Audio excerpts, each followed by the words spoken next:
Alright, so we're gonna play Kirby's Dream Buffet with Pep. Hi.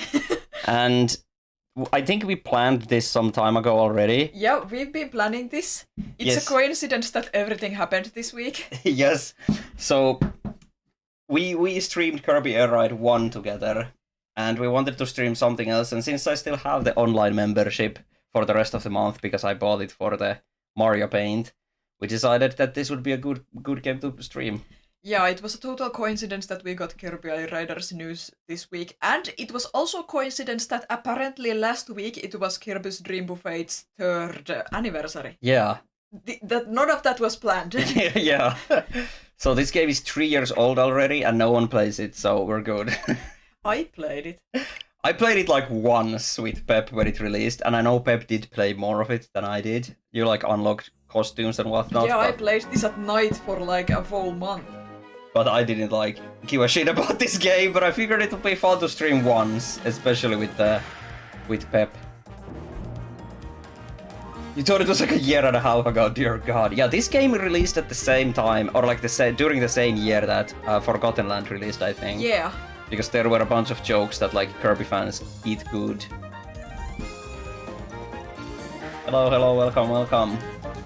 I think the local 2-player was a little bit weird that you have to do all the settings for me. I can't do anything. Well, I think. We'll see. So I'm gonna be using the Pro Controller, and if you remember when I streamed Mario Odyssey, there were some problems with it. So let's hope it has fixed itself by just lying on the shelf. So let's get into it. Oh yeah, you can see I've decorated the cake, and I was playing as this Kirby. Whipped cream Kirby. You know, if Pep wasn't here, I would have made a cum joke already, but since Pep is here, I'm not gonna make that joke. Alright, so let's just get into it and see how it works before we do anything else. Battle mode.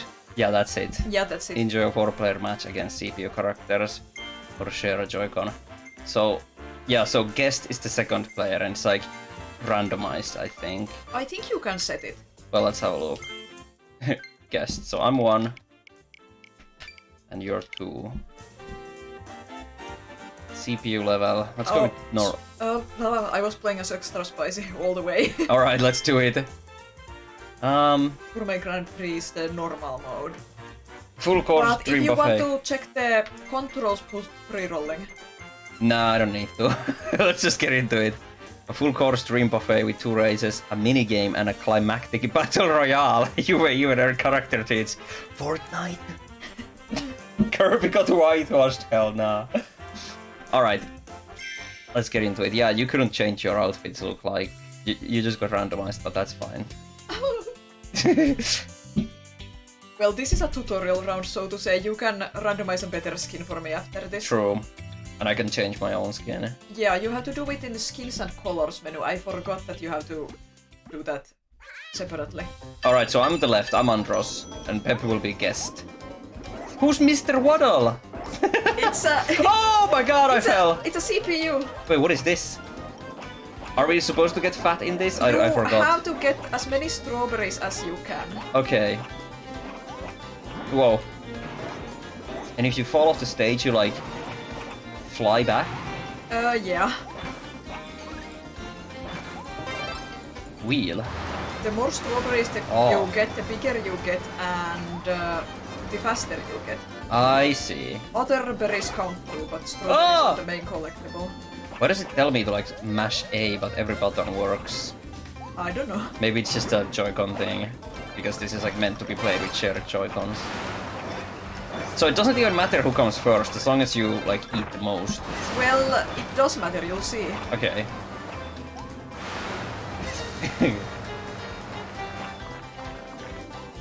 I think I forget which buttons work, but at least the triggers trigger the special abilities.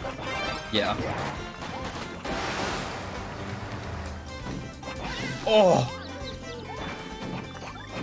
Kirby wants the winner with a chicken dinner. It's not chicken dinner, it's something better. Strawberry As dinner. you can see... Oh, it's a super cake! Twist, twist, twist, twist, twist! What do you mean twist? You got the super cake? Oh, hell no. You got super fat. Yeah. Get fatter! Oh my god. Covered in cream. Oh! Kirby Fortnite. Wait, what is this? Minigame. We keep going.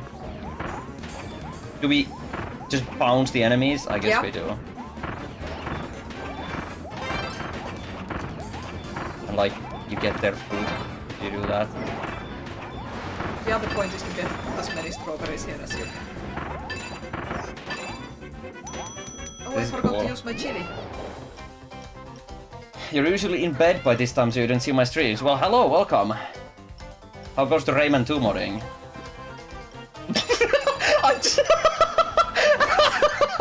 I'm sorry, but I just looked at Pep with a blank expression completely on instinct. Like, what fucking Rayman 2 modding? I'm sorry, but I haven't modded Rayman in like 3 years.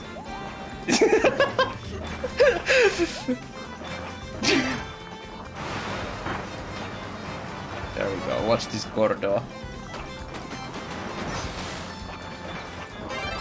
I could use some raspberries in rail.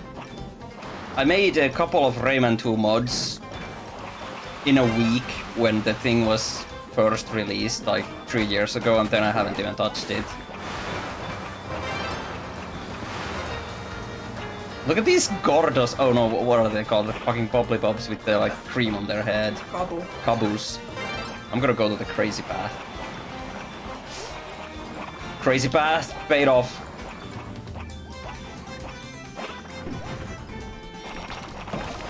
No. Well, at least I get to like eat your extra strawberries. This is what happens when you don't sleep. Ah, it's fine. You could fuck up some strawberries. Probably one of the best fruit. I should eat... No. I'm such a pussy when it comes to like texture. I can't even eat strawberries. I like the taste though. Oh, that was unoptimal. Yo, I'm like actual calm now. Sorry.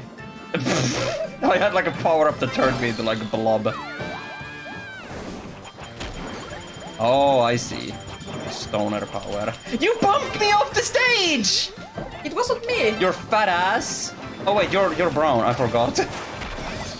Holy. No, I got defeated. Isn't it nice that Master Hand and Crazy Hand are here? Are they? Yeah! Oh shit, they are! That's so cool. They're cooking the hamburger. I'm so tiny compared to everyone else. You skill issue. Yeah, true. Time to go on the offensive and spike everyone else. There we go.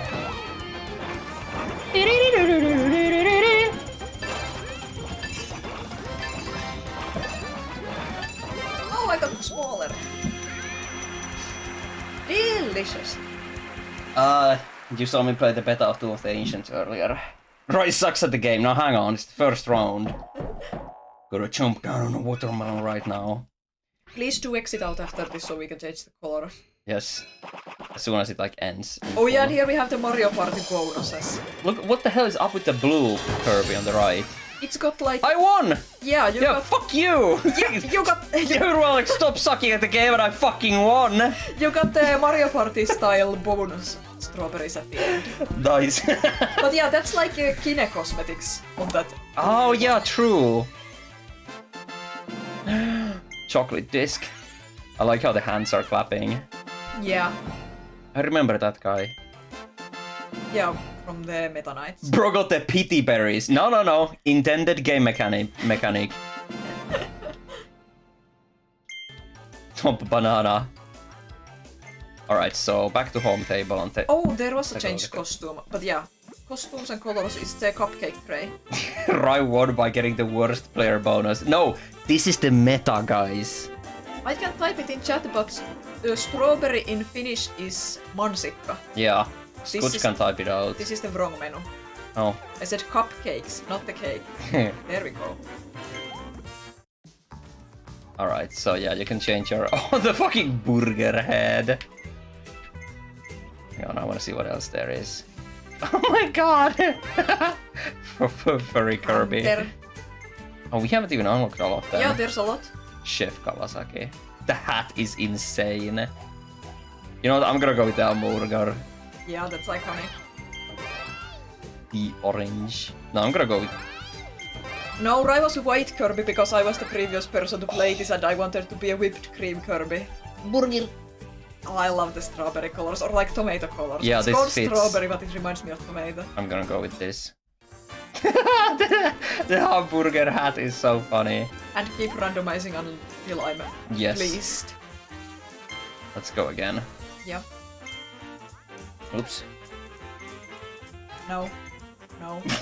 No. No. No. No. I think there's only a set pool of these. No. No. No. No. No. No. No. No. That's fine. That's Elfilin! Actually Elfilin. Yeah, and extra spicy. Yes. Now we can just keep playing. Yes. Let's go Gourmet Grand Prix once again. Yeah, this is the main mode. There's a surprising amount of level randomization in this game. Like, there's a ton of variations of the same levels. You wouldn't even realize how many. Oh, the hamburger level is so delicious. Yeah. I'm gonna win. Oh, I got pushed off! Wait, what is this from? I recognize this. Is this one of the original SNES games? Yeah. Oh! There we go.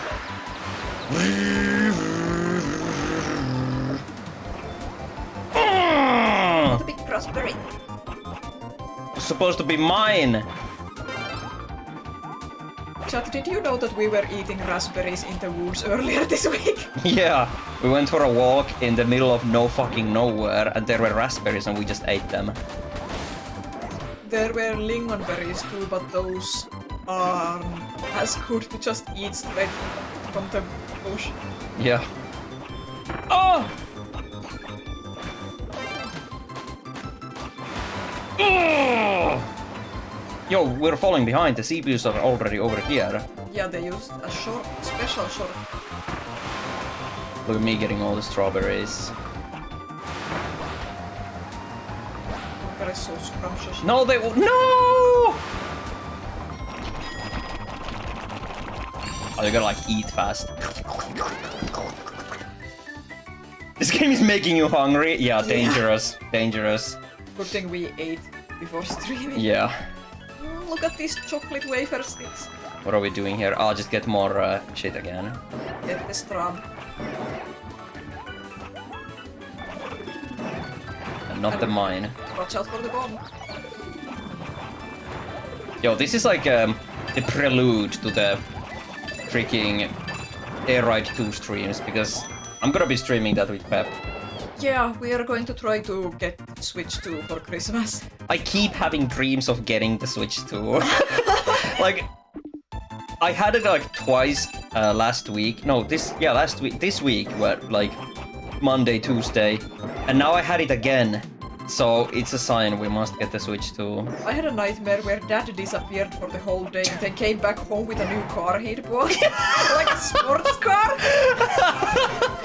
My dad would never just randomly buy a sports car. Yeah. Disappears for the whole day. Yeah, the nightmare part was that we didn't know where he was and no contact here. That's fucking funny. Disappears for the whole day, comes back with a new car, doesn't elaborate.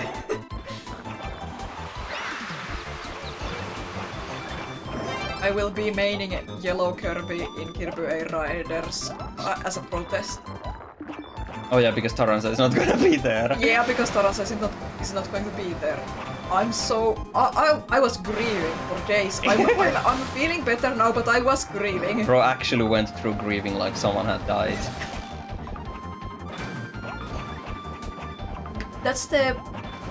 My main dream for a Kirby Air Ride sequel was that you could play as several different characters, but they excluded my favorite character and I swear he's not going to be in there.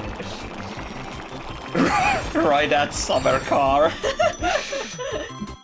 You wish they kinda used Didi's Forgotten Land design for Air Riders.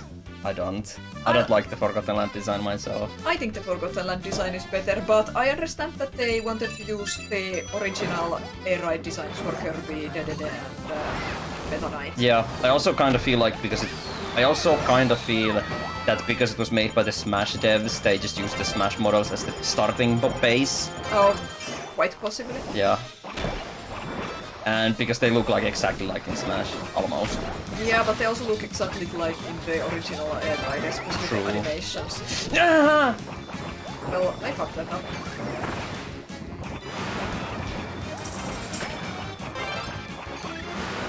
Get stoned! Don't get caught. No, it's targeting me! Last place.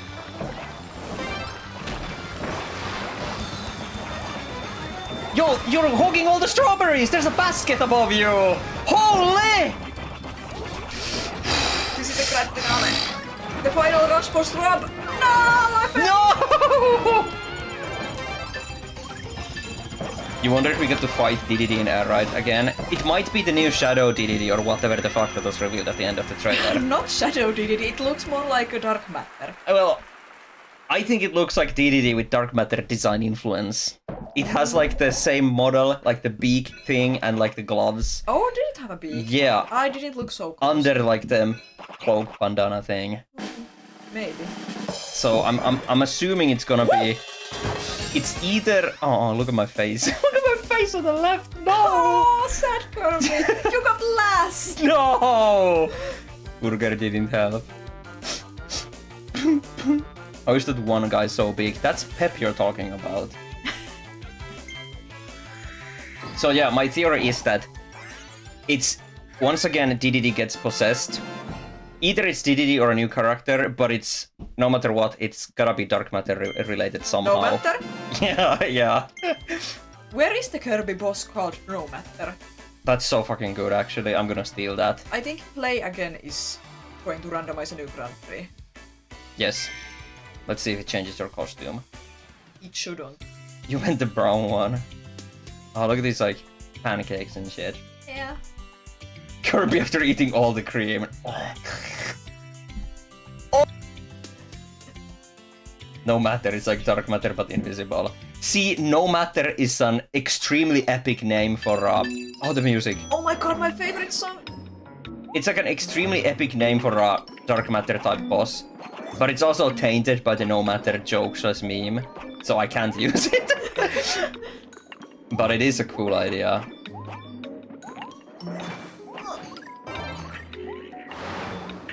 Love this song so much. So, turns out the strat is not to get the most strawberries as you can, because then you come last. No! The strat is to just... The strat is to do your best.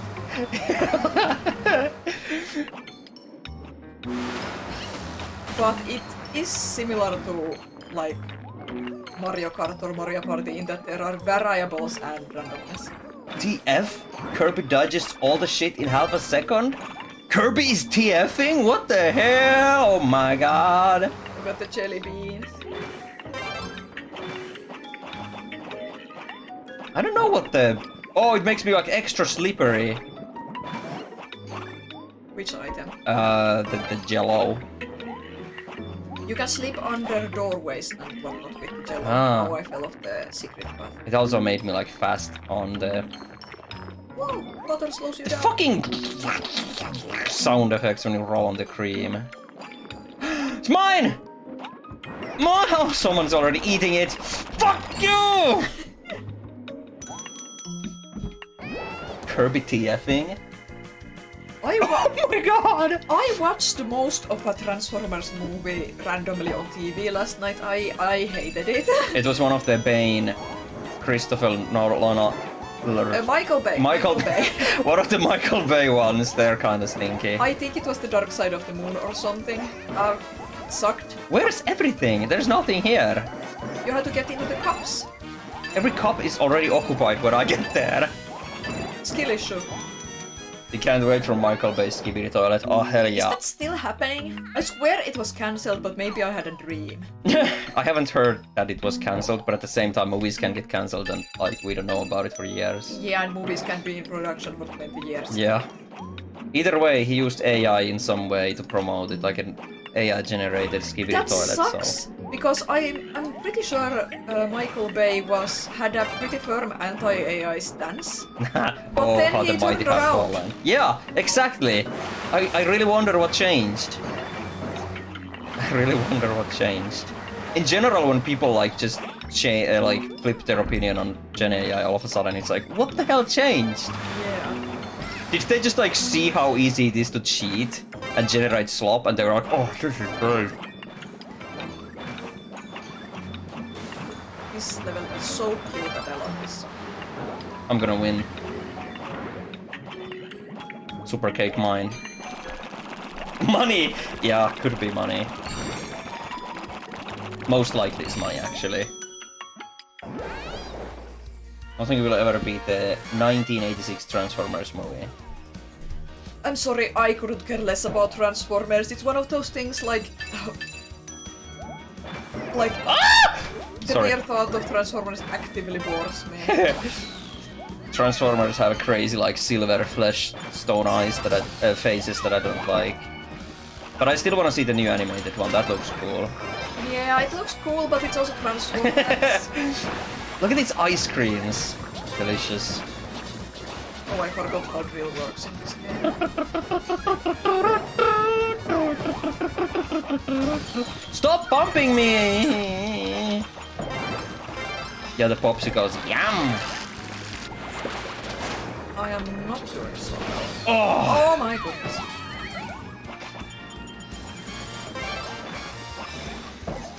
No, get out of here. This is my place.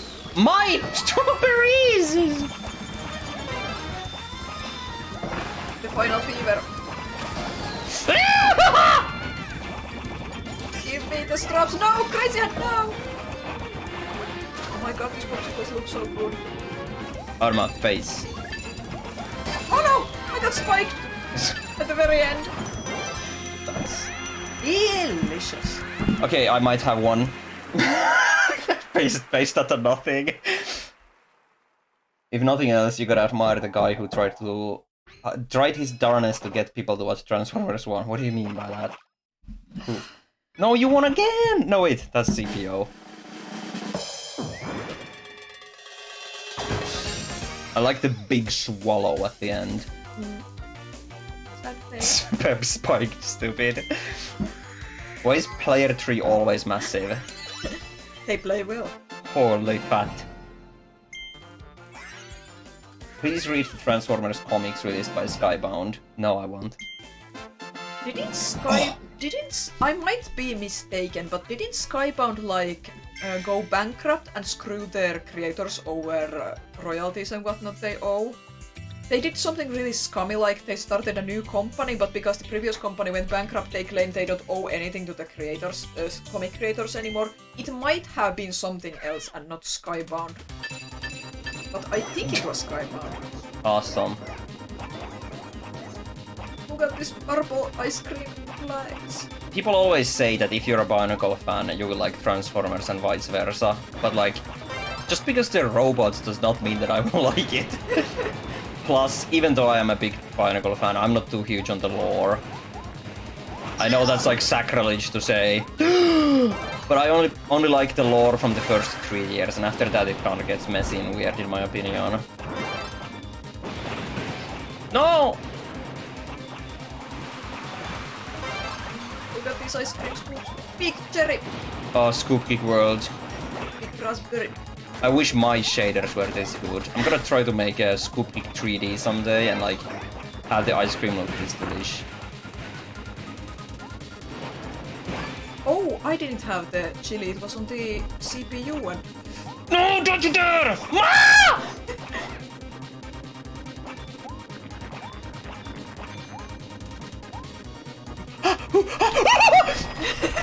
Clutch! The fucking guy was faster than me, but I still got it. The Waddle-Dees are CPU players. Yes. The only reason you ever watched the Transformers movie was because it was part of the set of reversible DVDs. Oh, soup! Dude, this is like the boss fight from Psilocybe, the soup guy. I don't remember Psilocybe that well. There was a soup boss. Mine. Oh, was Transformers 1 the film that came out the same year as Godzilla Minus and was really good and had like character development and stuff? Nakki. Oh, shoot. I mean, I'm still not going to watch it because it's Transformers, I'm sorry, but... Holy bacon. Burger. Burger! I got bigger.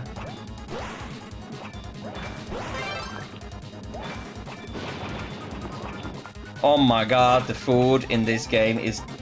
Oh my... Oh... Oh... I just wanna eat this all up. No!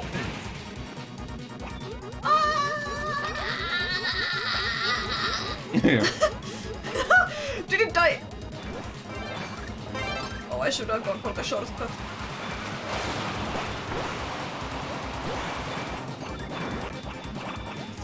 Holy... Oh... Brontoburt! Brontoburt. I like how all the enemies have like candy themed Yeah. colors and textures. Oh my god, it's mine! It's mine! The giant cake is mine! Oh my god, yellow Kirby got get out of my way. Oh. To answer the question about Skybound, you believe that was to do with their video game division and more so to do with The Walking Dead? Oh, I see. I think Pep would get into this cool new franchise called Wyvern Spheres. Do you even know what that is? I see the kappa, so it's some sort of a joke, It but... means Dragon Ball. Sorry, what? Wyvern Spheres, Dragon Ball. Oh. Oh, no. Speaking of Dragon Ball, We're gonna watch another Dragon Ball movie tonight. Which one is it? The Path to Power, the GT team made some kind of anniversary film, a retelling of the first arc mixed with the Ribbon arc. I'm looking forward to it. Yes. Because I love Red Ribbon arc, it's really fun. Part of the story. Yo, A-Ride music. Yep. Oh my god. I will say I'm not crazy about the art style in the Path to Power, even though I think Ryemanni made the updated character designs for Red Ribbon arc. Oh, interesting. Looks weird. Can't Black wait to looks see a it. lot better, but blue looks kind of weird. I don't have a strong opinion about the others. Interesting. I didn't know they have like new designs. Yeah. Oh! I'm like bouncing everywhere. Oh, I'm so fat. Oh my god. I got punched off stage right at the ending there. I hope I win. You're pretending the hands with the fork is Master Hand and Crazy Hand. They are! are! You don't need to pretend they are Master Hand and Crazy Hand. They are! Master Hand and Crazy Hand are Kirby enemies. Yeah, they were first in The Amazing Mirror. No, Super... Were they in Superstars? yes, because they were also in the original Smash for Nintendo 64. So it was on the SNES before Nintendo 64, I'm pretty sure. I could be wrong. But either way, they originate from Kirby. Master Hand. Yes, B. Congrats on Pep becoming fat. Hey, who won this round? I won. Oh, fuck. Mr. Black doesn't have the racist lips in it. Well, that's good. Play again. I wanna change my costume. Okay. I don't believe in the burger power anymore. I hope this doesn't reset my costume. Probably not. Why does driving Kirby have like metal eyes? It's probably themed after something specific. Probably.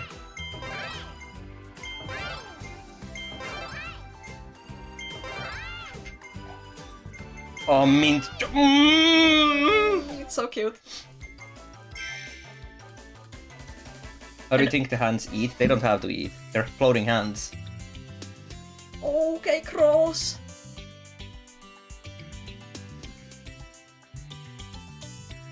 Race to the Strawberry Mountain. Mintu! Oh, fucking mint. Stop bumping! What the hell are these Waddle Dees? They're the CPU players. They're always here. Oh, but only the two other ones like compete with us. Well, the Waddle-Dees are here to bother us and compete, but only the Kirbys are real competition. Yeah. I don't know if we can go local co-op in online, but we should give that a shot at least once. You think there's people playing this online? No, but that's why we should give it a shot. Maybe at the end of the stream. Yeah. Because I do have that month-long online subscription, I gotta use it somehow.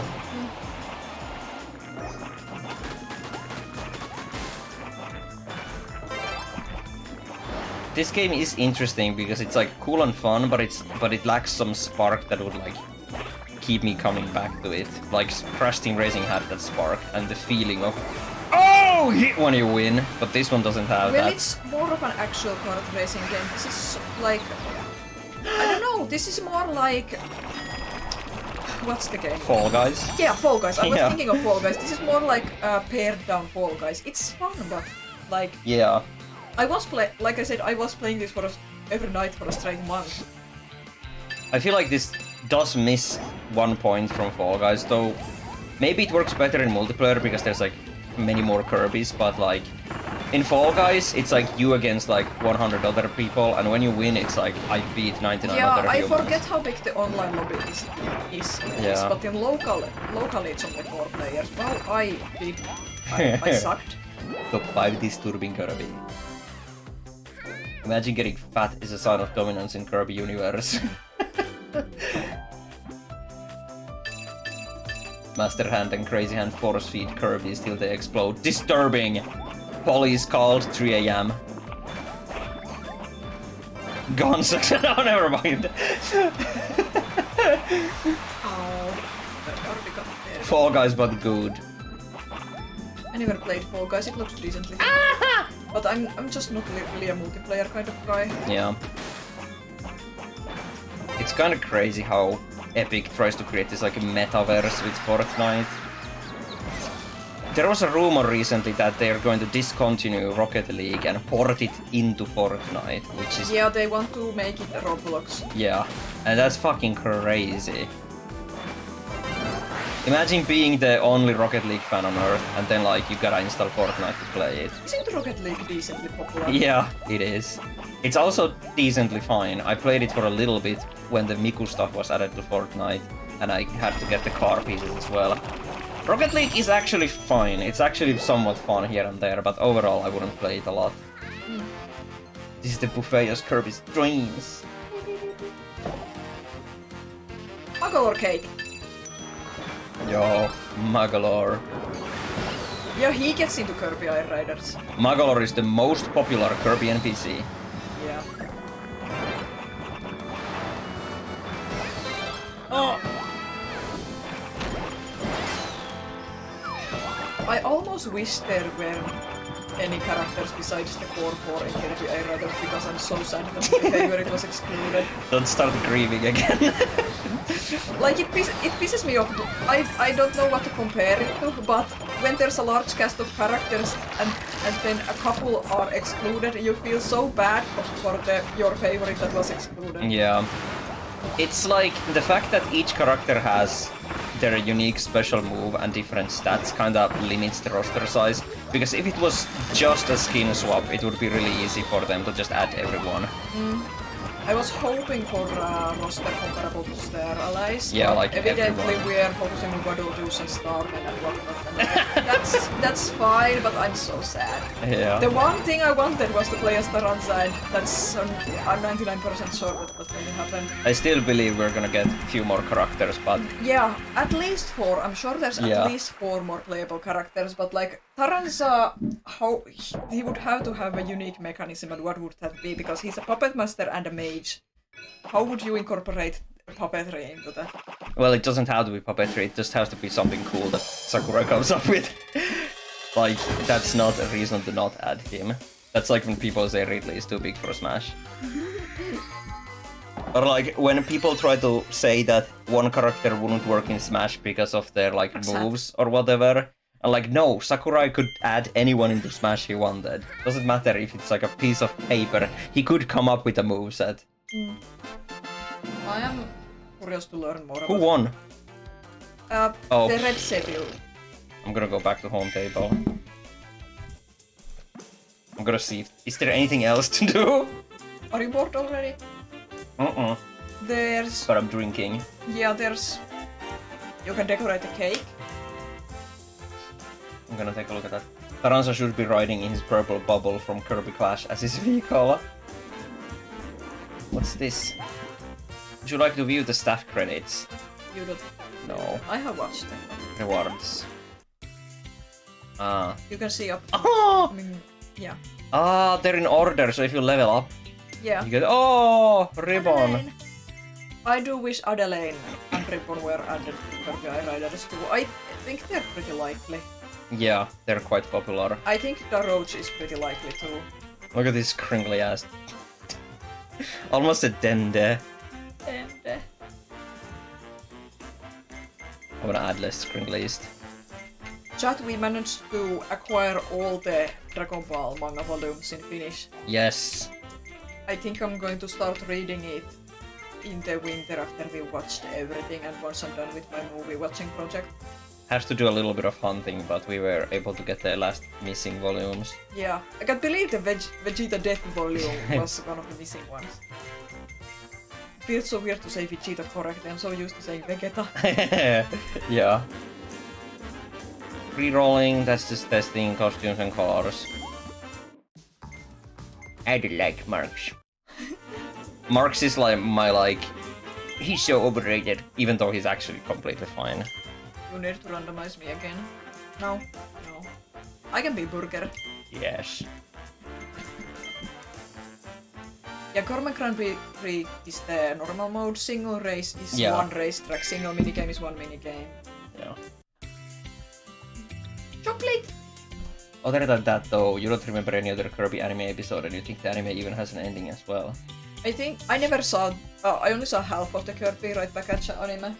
I think the ending is some kind of a two-parter with where they defeat Nightmare. Oh shit. Or what was it called in English? Enemy? Oh yeah, enemy for some reason. Enemy. I'll be real. I really dislike Kirby Right Back at Ya. It's so shite. It's like Pac-Man Goes the Adventures but Kirby. It reminds me of Sonic X mainly. It's from the same era. True. It has the same kind of stank, and it has as little to do with the games as the yeah. Yeah. I'm also more of a fan of shows that have like a continuous story. Even if it's not always present. I'm gonna use Owl House as an example. First season was kinda like less about story because they had to like, you know, that's what the Disney shows have to do. Yeah, but They you can't also just have to introduce the world and characters. Yeah. But like, I dislike it when these like shows have like the first episode sets everything up, then it's like 30 episodes of whatever the fuck, and then the last 2 episodes are like the story.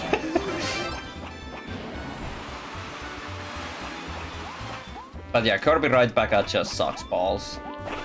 Yeah, in Kirby Right Back at Ya's defense, they really didn't have a lot to work with from the games at that point yet. True. But looking at it now with the established game world and lore and characters, it's really, really weird and unpleasant. That Waddle Yeah, Do. they should add Adelaine into Air Riders. I think she's pretty likely to be Yeah. added. The fucking Waddle Do eyeball on the giant Kirby is really freaky. Yeah. Yeah, I think Adelaine and Daroach are pretty likely to be added. I want Taranza, but I don't think he's very likely.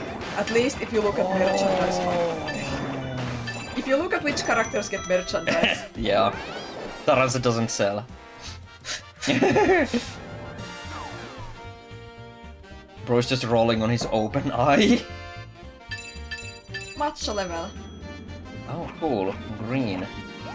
Yeah, there's a ton of variations of each Oh. level with a different color theme and minor alterations.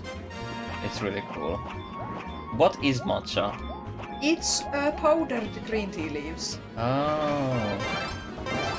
Have we had some like matcha candy from like... Yeah, I don't know if you have had it, but I've had it, but I'm too much of a plain bitch. Basic bitch. It's this like grass.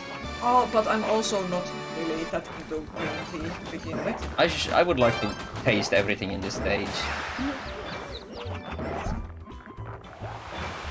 We almost got to the singing pirate during the Pac-Man World 3 stream, you remember? No, hell no, Pac-Man Goes the Adventures.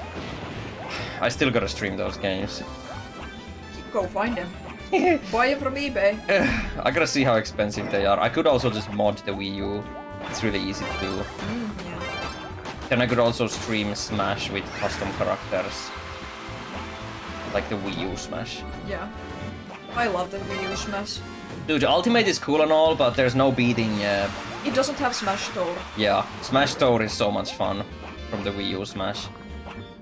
I also will say Ultimate, I was a little bit sore on Ultimate because of all the hype cycle. It was really tiring, and also I didn't play almost any of the DLC characters. Oh yeah. Like, in the end, when we look back at all the DLC characters, there's only like 2 that I actually liked. Or cared about. Banjo and... It was only Banjo. I only cared about Banjo. And it's like, all that hype, all those speculation, all that grueling, like... That's it? No Smash? After every direct, all that for nothing. Not to say that they should have added the characters people wanted, but it's like, people need to chill out. If they make another Smash, I can't stand another hype cycle. Yeah, We just got Silksong released. I can't have another thing that people go salty over at every direct.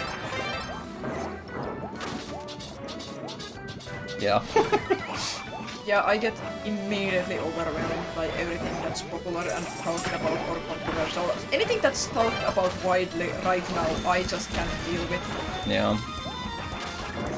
K-pop Demon Hunters was good because I was interested in it beforehand and I watched it almost immediately and 10 people started to talk about it, so Yeah. I didn't get overwhelmed by it. My strawberries! Sorry, that was loud. Yeah, that was loud. Oh yeah, K. Rool, I forgot, but K. Rool was in the base game. K-Rool was in the base game, yeah. Yeah. Then they added Steve. Steve was fun, but I never played as him. Rob's magic ball. Rai and I are standing the same distance away from the mic. I think Rai is a bit farther away from the mic, but he talks louder. I might be a bit closer than Pep. I'm going to turn around a bit. I'm gonna move the microphone to the right ever so slightly. Okay. But yeah, I also scream. Hype cycles remind you about the GTA 6 shit and how when you were talking to an important vendor at a con and someone walked up and asked if he had GTA 6? Import vendor, yeah. Oh yeah, import vendor, not important vendor. GTA 6 is gonna be the next one. Next Silksong. But also, I don't care about GTA. It's not going to be the next Silksong because it's coming out relatively soon. The next Silksong yeah. has to be something that's announced and takes a while to come out. True. GTA 6 is like anti-hype for you. There's no way it's going to be as good as they say. It can't be. Like, it physically can't be in today's gaming industry and economy and whatnot. Beyond Good and Evil 2 would count if anyone was hyped for it. Like that's ever gonna happen. What a load. It's actually crazy that Ubisoft still hasn't officially cancelled it.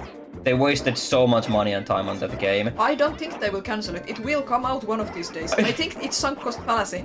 Yeah, and the craziest part is, it will come out, and it will be just like every other Ubisoft game, and it will be a failure commercially, and Ubisoft will like, cry.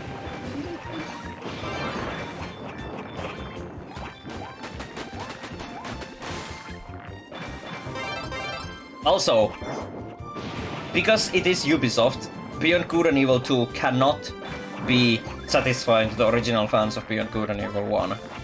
We don't know if they have like changed the story again, but if it's still set to be a prequel, I genuinely like, it can't be satisfying to Beyond Good and Evil fans. Characters are completely different, no one is there. Like, the world and lore of Beyond Good and Evil was very contained in that game. Expanding upon it, like some freaking Marvel show would do, like expanding on the tiniest details, just doesn't feel right. There's no winning for Beyond Good and Evil 2. I don't think Beyond Good and Evil could be expanded in a satisfying way, but I don't think prequel is the right way. Yeah. It sucks so much. Why the fuck would I love these ice cream levels too. Yo, I'm big! You are big. You feel like Beyond Good and Evil 2 is gonna be shadow dropped and no one will notice it. No, Ubisoft will never shadow drop a game. That's not how the AAA industry works. I saw someone recently say that Ubisoft is going to go down soon and someone who cares is going to buy up the IPs and Like that's no. ever gonna happen. I think Ubisoft is not going to be around for too much longer, but I think Tencent is going to absorb them. People are channeling their Opium.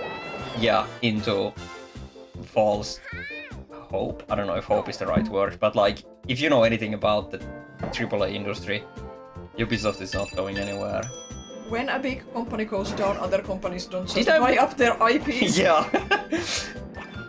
They're not gonna host like an auction and be like, okay, who's gonna bid for Rayman? Who's gonna bid for Splinter Cells? And even bigger companies just going to one day announce that we bought them. Yeah. Even though the Guillemot family tries to hold on to Ubisoft by tooth and nail, is that the saying? I think so. Like they're in a semi-unique position because of the Guillemot family and how Ubisoft is like owned by those. If Ubisoft was fully publicly traded, like some other companies, then it would have already been absorbed, I feel like. But since Guillemot family is still there, holding on to it, Yeah, they are holding on to it as hard as they can. yeah, And in a way, I respect that, but yeah. CPU, no! It makes CPU you- complicated, no! Hang on, I need to see that, because I think it's about Silk Song. I can't scroll up, but it was like, it makes me happy to hear that Silk Song is delayed because the devs were having fun making Oh my god, it. look at this level! It's so cute! Yeah. It's so based that everyone was like, oh my god, Silk Song must have been through development hell! And like, even I was like, something must have happened. But then it turns out, no, they were just fucking making the game. I don't think I ever speculated about what happened with Silk Song, but I'm really happy to hear that they just took their time and made the game. Yeah. The golden standard. I was curious about the radio silence, since they stopped communicating with people Yeah. about the game. That had me most curious, like was there a reason or did they just decide to put their heads down and focus on the game? And that's what they did, Yeah. put their heads down and focus on the game. In the article they stated that they felt like having like monthly posts or something would get boring and just make people angrier. So And I think it was probably the right approach. yeah. A Also, lot of people are angry about the radio silence, but I don't know. I don't think I they feel- owe anything like yeah, I feel like monthly updates with just the text we're still working on it would get more annoying. And I actually have proof of this. Because Terraria, the latest Terraria update, which is, well, it's kind of still up in the air when it's gonna come out. But they have like a monthly like state of the game, and it's always just we're still working on it, and people are actually really mad about it. So I kind of feel like it's actually the way to go, to just like be like, okay, we're not gonna say anything. It'll be done when it's done. Fans are kinda insatiable no matter what you do. Yeah. You honestly wish more devs did that. Yeah. Team Cherry kinda reminds me of Concerned Ape. They're both tiny indie dev studios that were successful and now they can just work on their games in peace. Like Concerned Ape is working on Haunted Chocolatier. Holy. Yeah, that is like the dream of every indie dev ever. To make a game that sells so much you never have to worry about money ever again. And then you can just make whatever you want. Yeah. There's few examples of people like that, you know, Stardew Valley, Hollow Knight, Undertale, all those, but like that's 3 and there's like 4 million billion game devs on Earth. It's not like something that will happen to anyone. Good. You honestly don't think devs owe updates during development? You don't think how useful they are anyway? I don't know the details, but with Silk Song, since it was a Kickstarter goal, Yeah. that it was supposed to be DLC, but it turned into sequel game, or possibly a prequel, we'll see. But like, in that case, since if there were people who paid for that to make it happen as part of the original Hollow Knight Kickstarter, in that case I can understand that if there are no updates you might feel cheated. But yeah, there's Also, nuance. I saw it earlier today that they had posted on the Kickstarter that everyone who backed Hollow Knight gets Silk Song for free, so they kept their promise. So that's really fucking awesome. Sadly, a lot of makers of games don't have that luxury. Exactly. But it is interesting how games are seen differently compared to something like books again. Imagine if book authors posted monthly updates. Like, here's what's happening in today's chapter. Kind of like, what? Games are held to different standards in weird ways sometimes. Yeah. Silksong is confirmed to be a sequel, at least as far as... Just because they say it's a sequel doesn't mean it's set after Hollow Knight. Yeah. I'm pretty sure it will be a prequel, but when I play it 3 years from now, I'll find out. Yeah, it's a sequel to Hollow Knight, but it lore-wise could still be a prequel.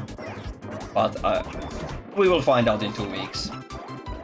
I'm going to try to avoid spoilers. I will play the game eventually, not right away. It's too much. I'm watching movies right now, and I don't want to be influenced by the hype cycle around the game. I want to play it on my own when I have the right time. Yeah. Classic music. That's manga! Oh my god, yeah! Yeah, but it's still the finished product, you know? It's a chapter every month in the Shonen Jump magazine or whatnot. But it's not like an update on the development.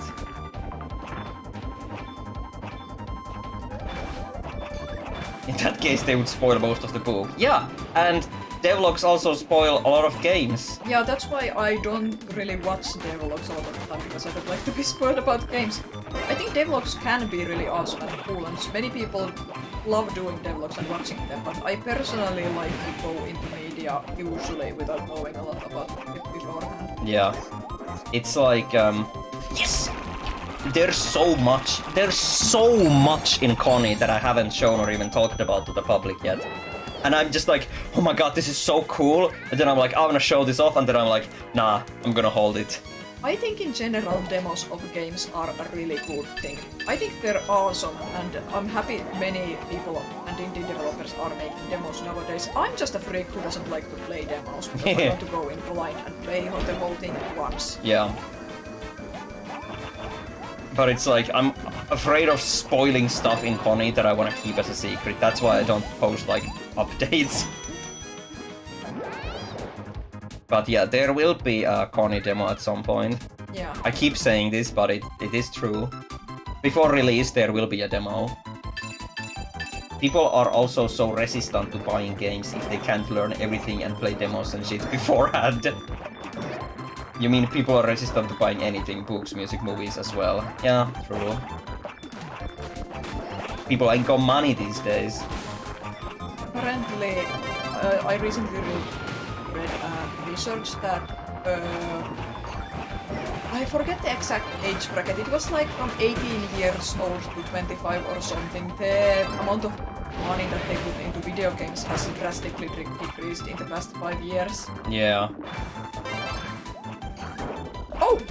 Yeah! I got stuck. Thought I was you for a moment. I got confused and stopped moving. Oh. No, that's my cake! Fuck you! I ruined my chances. You almost broke your nose holding back. Fuck. That message went away.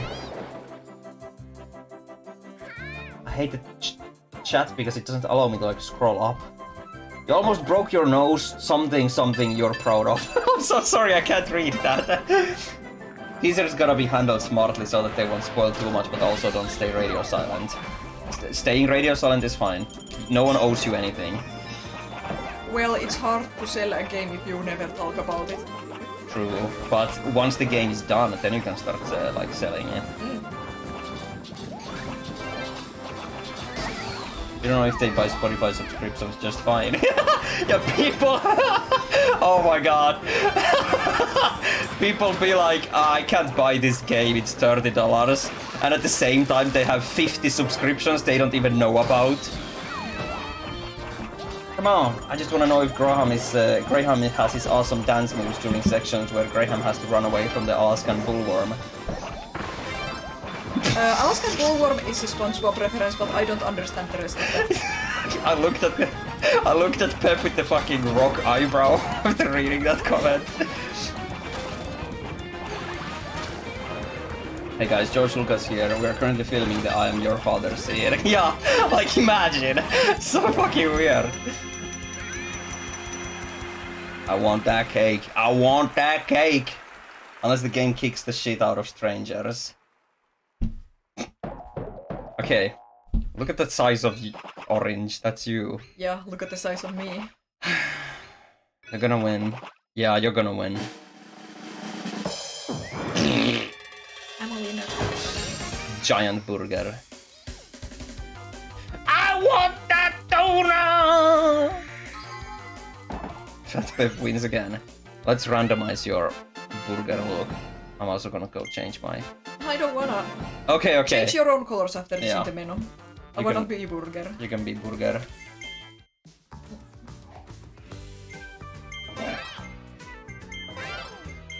I think there's a Rick color palette. Yes, but I don't wanna be Rick. Alright, they named the yellow Kirby in there. That's cool. Yeah.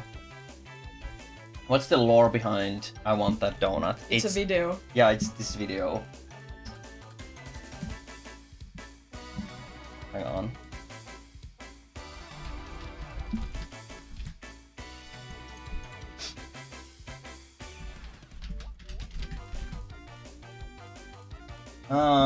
It's this one.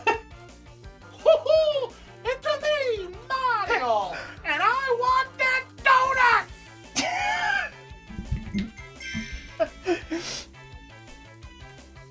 I love it when they get small. Yeah, they swallow. Hey, Ralph. Mario, if he was accurate. I showed you the one with the guy who gets stuck in the hot air balloon and you laughed. Yeah, I watched that afterwards. It was horrifying. it's so fucking good. The air balloon video. Yo, this is the original. Yep.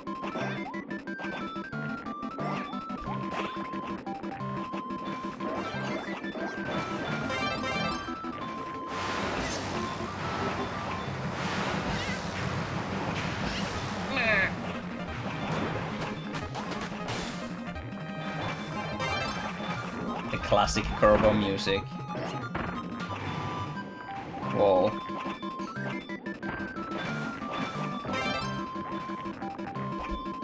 Oh! No. No. The CPU. Help me. Want the raspberry? Yeah. I keep getting jelly, but it's very situational. Yeah, it's like shit. Ah! No! Everything got eaten. Skill issue. Well, there is randomness to this too, but still. You weren't even at the cakes. Or were you? Waffle. I was at the cakes. I got Oh. the second biggest cake. I almost got the biggest cake.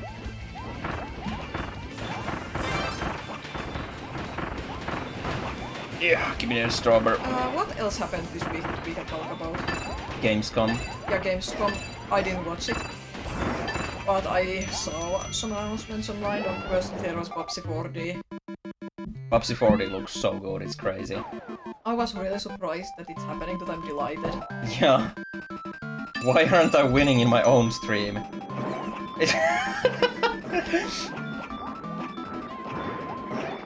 I'm holding back. I'm holding back. Tomo is in the sauna It wasn't again. at Gamescom, or maybe it was, I have no idea, but Sword of the Sea came out this week and I'm so excited to play it eventually. I hope I can make some money and pick it up soon. It's by the devs of Abzu and Pathless and the artist behind Journey. Looks super cool. It's been my most anticipated game of the year. How am I feeling about the movement thing in Popsy 4D? So here's the fun thing. I've talked about movement multiple times on stream and how I'm not the biggest fan, and how I personally prefer slower and more methodical platformers myself. But like, it really doesn't matter. I can still play the game slow. I don't have to go fast in Popsy 4D. It doesn't feel like a game that requires you to do that. I think it makes sense to make a Popsy movement game. If you look at the original 2D games, I think it's a pretty clever iteration of how the flow of those games. Since they were kinda Sonic-like. Yeah, it's true. if there's some game that's like I don't I don't even know how to put it into words how confusing it is to me that movement has become such a hot topic, but at the same time I've also talked controversially about movement, so like it's like I don't even know what to say about it. It's okay, Roy, you don't have to like the fast-paced parkour platformer style that's very popular with indie 3D platformers. Yeah, you said it. I just wish we had some variety when it comes to like these indie 3D platformers. There is variety too, but movement is popular, so those tend to rise to the top. Yeah, true. The poop. Oh no, that's mean. The cream. No.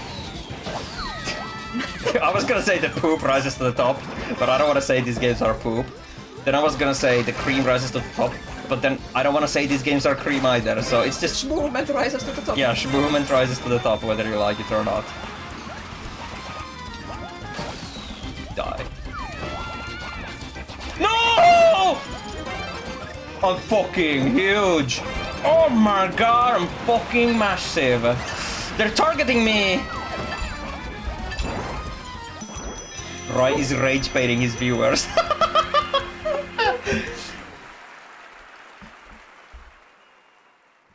You gotta know that the gaming industry is garbo when the most exciting game shown is Bubsy. But the Bubsy game looks good! Let's stop this blind Bubsy hate just because JonTron made a video about Bubsy years ago where he hated on the game. And actually played through the games ourselves and realized that they are pretty stinky, but they have redeeming qualities as well. I'm really fascinated by Bubsy 3D in particular, since I feel like it's so unique and weird. Yeah. Like, I played through Bubsy 3D. Fucking horrible to play. But I still like it. You know? I don't like playing it, but I like the game.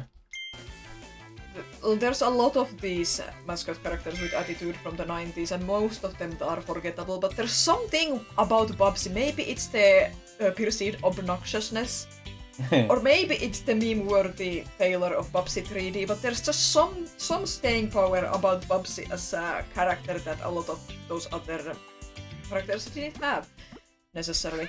And this might be a hot take, but I really think that the fact that Bubsy was given a voice pretty early on helps. I think characters that have a voice and talk are easily more memorable than characters that don't. There are exceptions, of course. Yeah.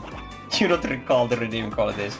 Also, you didn't say that the Bubsy is bad or whatever. I saw the comment, but I couldn't read it out loud there. And yeah. But like, you don't recall the redeeming qualities. Well, maybe the redeeming qualities aren't in the game itself, but outside of the game. Sometimes that is also the case. Like, Bubsy, despite all the past games sucking, still feels like something that deserves a second chance more than fucking Zool, you know, for example.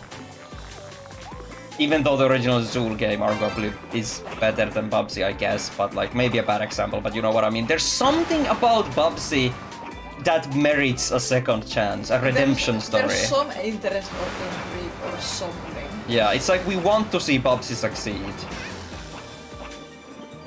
Hello, welcome. You love Kirby Dream Buffet. Yes! I haven't played this since launch. We decided it would be I just missed 2 blueberries! What about Awesome Possum? Yeah, fuck that guy. I don't know who that is. It's another one of these failed platformers for the SNES. No, The original Bubsy voice in the first game is the same as the Hydro Thunder announcer. Okay. I only know that the Bubsy 3D had Lani Minella, my beloved, voicing Bubsy. One thing that's also interesting about Bubsy is that the original creator was actually passionate about it and like had good ideas, and there's like interviews and whatnot where he's like talking about Bubsy. And like he was the only one. Of course we also have the stories. Like people like to bury the good things about Bubsy and only focus on the fact that the programmers didn't like Bubsy and like had Bubsy on the wall and like Bubsy 3D was the one that caused them a lot of pain. There was a lot out of their control, a lot of bad things that happened. And also their approach with the super high resolution graphics and no texture used, but then the PlayStation 1 couldn't run them. That's why the game lagged so hard. They were trying to do something cool, but then Mario 64 happened, and then everything else started to suck. Yeah.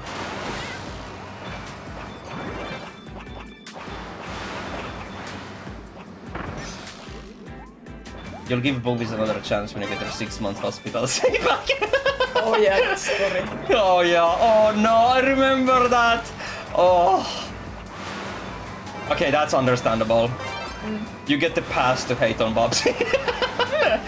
No, but I yeah, I would guess genuinely love to see a new Gex game. I think Gex has a concept that would be interesting to work with in this day and age. I keep saying it, but Gex, this would be the time to bring Gex back with a proper platformer like Bubsy 4D and parody like TV genres and movie tropes and whatnot.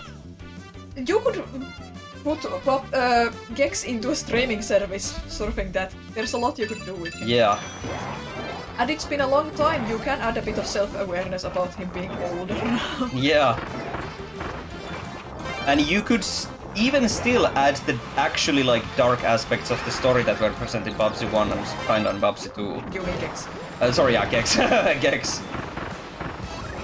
Like some actual threat or something, you know, like the metal guy was. I actually don't think Gex is that annoying. The American voice is kinda annoying. Dude! I actually don't think Gex is that annoying. Real.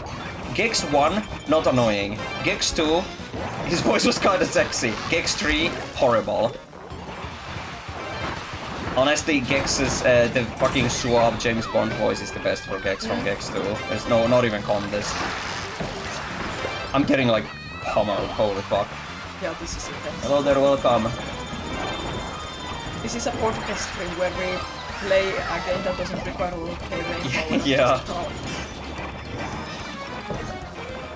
I have like 100 less strawberries than you. Final Fever. Ah! UK dub Gex is good. Yeah. US dub is bad. Yes, UK good, US bad.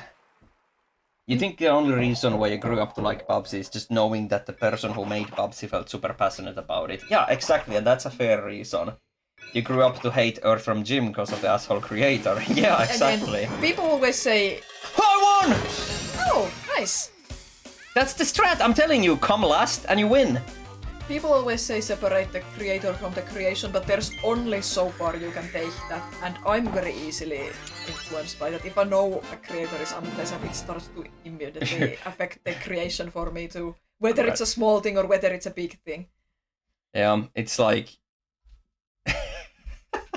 I don't know if this has happened, but this is like a crazy example. Can't really separate the art from the artist if the art is also transphobic, you know? Yeah. Like, you can look at Harry Potter and all these things all you want, but then you're like, you know. You finally won in your own stream. That was the second or third time I won. Like with Harry Potter, yeah.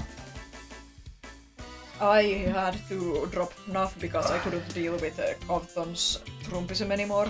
Yeah, it's really sad, but at the same time, my as a franchise and the characters, I just wasn't interested in FNAF anymore. Yeah, the current plot I'm not that interested. I did watch I know Steel Wool is very passionate about the series and they're making the main games, of course.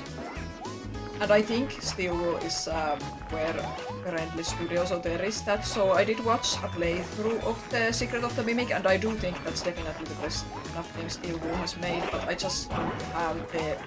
Now when I think about FNAF, I mostly feel sad. Yeah.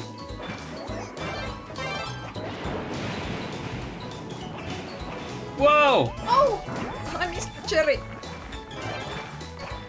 You have a soft spot for Dana Gold, because he fits the dork trying to be suave vibe. Yeah, but Gex is not a dork. Gex is suave.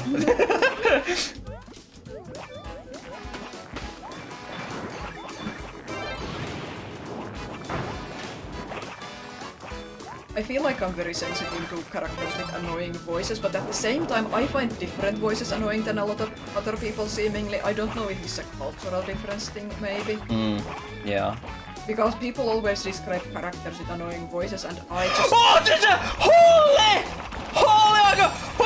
Oh, why didn't you go for the big cake? You were first! Yeah, I'm so used to going left immediately if I see another player. I didn't see another player, but my body reacted. I didn't even know what to say. I was just like, I see you going to the big cake and then you steer left. Yeah, it's been my strat to immediately steer left if it looks like I might have to compete for the big cake, and I could have gotten the big cake now, but I just reacted. You're one of the few people who never cared about FNAF.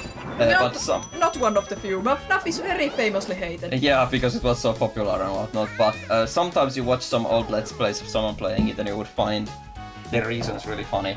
Reactions, yeah. I should rewatch the old Markiplier FNAF series, like the very first one, where he goes like over every jump scare. Good times. I remember when FNAF 3 came out, me and Pep and Scooch would like sit in front of the fucking computer and actually watch Mark's playthrough of it because it was so fucking cool. I think we did it for FNAF 3, 4 and Sister Location. Yeah, I think so.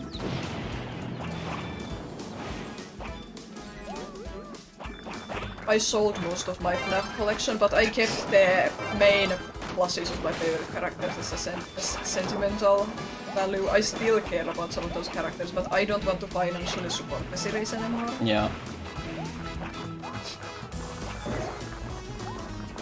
Your mission, collect the berries. Yeah, very. We should order stuff from the chocolate shop. Yeah, we should. We have to wait for the weather to cool down just a bit more. I'm so sad my birthday fucking Miku box is still stuck in Helsinki. Maybe it will get freed next week. It's been stuck there 2 weeks. You gotta hope, you gotta hope. Maybe next week. I'm gonna contact the post office again. You could contact customs too. Can I do that? Yeah, I don't think they have a chat, but I think you can contact customs via email or phone. I'm gonna take a look. Yeah, Finnish postal service and customs have been a lot of problems this year. It's really annoying. Pep is quiet again. No, that's her fault this time. I'm just talking normally, the mic is right there. I'm sorry. I can't talk very loudly. And I can't really move the mic any closer anymore. You found they're selling a Gamekeeper Golem in a store here for like $5 and you're so tempted to get it. You should Please, get it. Get it. I want to try to stream Golem so bad. Yeah, I actually have to take a look at Steam and see if the sale was over there, but no, Golem is still like 60 euros on Steam. It's fucking crazy!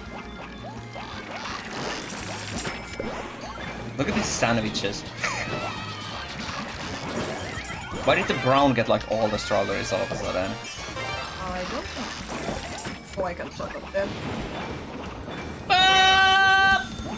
I should focus on killing the other Kirbys more. It's gonna kill your PC, Golem!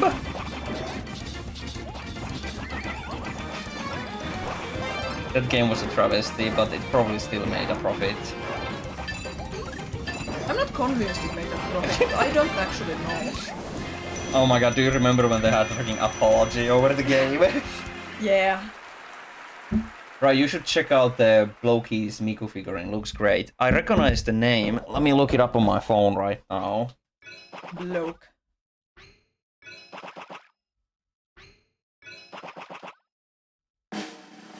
Luminaries? I suck at Oh, this that's the run. one I already have on my shelf. It's the posable one. Oh yeah. Yeah, I posted with my Goku and Vegeta. Bloke Miku. Hello. I won again! Yeah! This is it! I cracked the meta! Now I just gotta keep winning! Yee David. Yeah. Gotta love how new Kirby Air Rider still has those food PNGs as pickups. They're so delicious. I love how they've changed next to nothing about the core gameplay and the items and stuff. Of course, there's minor changes like they added the second button with the special attacks and character stats and new ships and new items, but still. Yeah. Oh! There we go. Race to the Strawberry Mountain. Hatsune Bloke, ooh.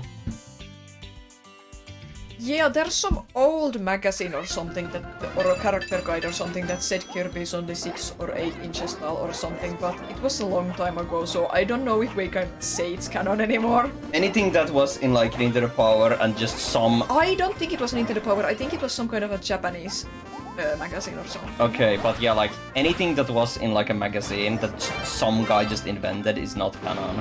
Yeah, like Forgotten Land is very heavily implied to be a planet inhabited by humans or human-like characters. So even in Kirby's art style, you can see kind of think about how big Kirby is compared to human objects now. Like if you look at, I mean, here's how I see it. If you look at any Kirby game, and like the size of like the normal food, and it's like the size of normal human food, that would be that size. You know, like a cake or something. Compare Kirby to that, and then bada bing bada boom, you can compare Kirby to a human. If that makes any sense. But like the objects Kirby interacts with that are human are the same size they are to us. So you can use them as like a reference point. I apply the same logic to like every Screamblock character. Like Rayman, if he's holding like a smartphone, then we have like, that's the reference point. Now we can measure him. Kirby 8 inches, DDD 6 feet. Yeah, that's fucking crazy. For you, Kirby is about the size of a cat or a dog. Yeah. Yeah. I lost myself for a moment. What is this music? Might be a new track from this game. This game does have new music.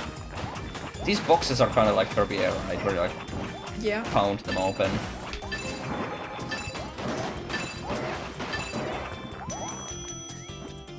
You imagine Kirby as a sort of basketball, maybe. Yeah. Oh, tilt and tumble music, okay. Maybe a bit bigger. Tiramisu! I love tiramisu. Oh! Well, maybe not. Maybe this is not tiramisu, but it reminds me of tiramisu. Looks like coffee chocolate, triple chocolate cake instead, or whatever. I'm not huge on tiramisu. I don't like the coffee. I like coffee in sweets and confectionery, but I can't drink coffee because I die if I do. Yeah. Stuck on the cake slice ramp.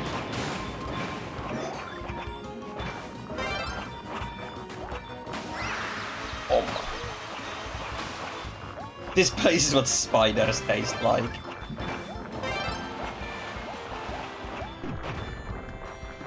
Why spiders? Oh, that reminded me of a really stupid meme. I gotta see if I still have that later and show it another time. No.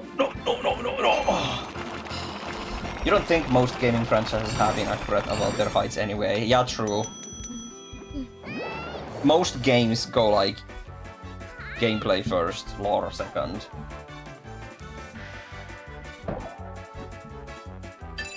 Game theory. What if Kirby is the only real character in Smash Bros. While the whole cast are just toys like in the original? Kirby playing with toys. Like boys with toys. James Bond reference? Yes. Only Daniel Craig movies left in this year's James Bond movie marathon. Yep.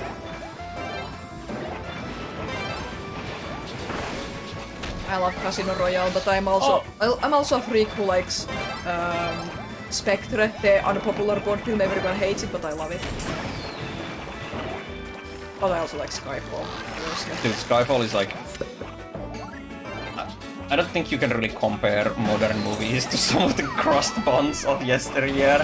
So like, if we're thinking about like just actual like epic, awesome, good time, I think Skyfall is my favorite James Bond. Skyfall is really fucking cool. But if we look at every Bond ever, I think my favorite is like Never Say Never Again. Never Say Never Again is a really fun. Largo is a really good. Yeah. Gross villain.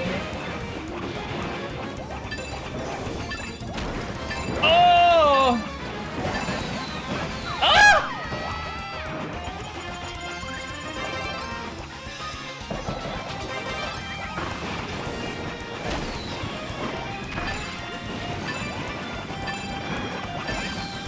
Holy, I became huge. At the very end. Your favorite thing about this game is getting remixes of Kirby spin-offs that never really got anything prior, like Dream Course and Pinball Land. How am I so small again? I might win. If I get bonuses, I could win. Oh my god, purple Kirby is huge! No, purple is gonna win. Purple.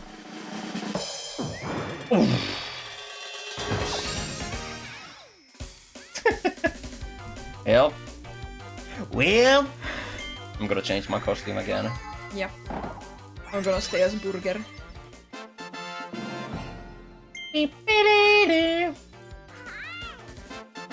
You want a restaurant quality burger after this stream? I don't go to restaurants, I've never had a restaurant burger, but I also can't eat anything, so... I went to like a burger restaurant once, and I had trouble eating the burger because the meat was red in the middle. Oh yeah. Like, what the fuck is... Why are people eating raw meat? I will never understand. I'm gonna go back to burger. We're gonna be burger bros. Burger bros. Burger brown. No, I'm gonna tomato again.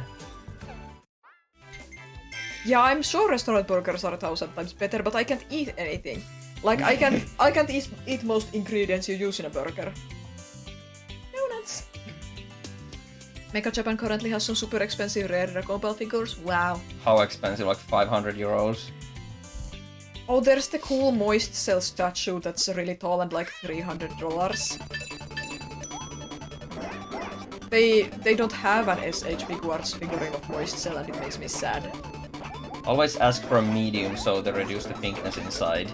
What's the next stage from medium? If it's Well like... done, well done. Okay, so I'm gonna ask well done. Because I fucking can't. I remember eating that and like biting into the pink meat and I was like...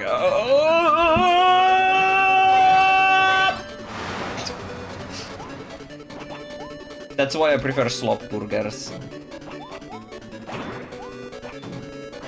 Get out of my way! This music is funny. Some Game Boy Kirby. That was too late. Too late.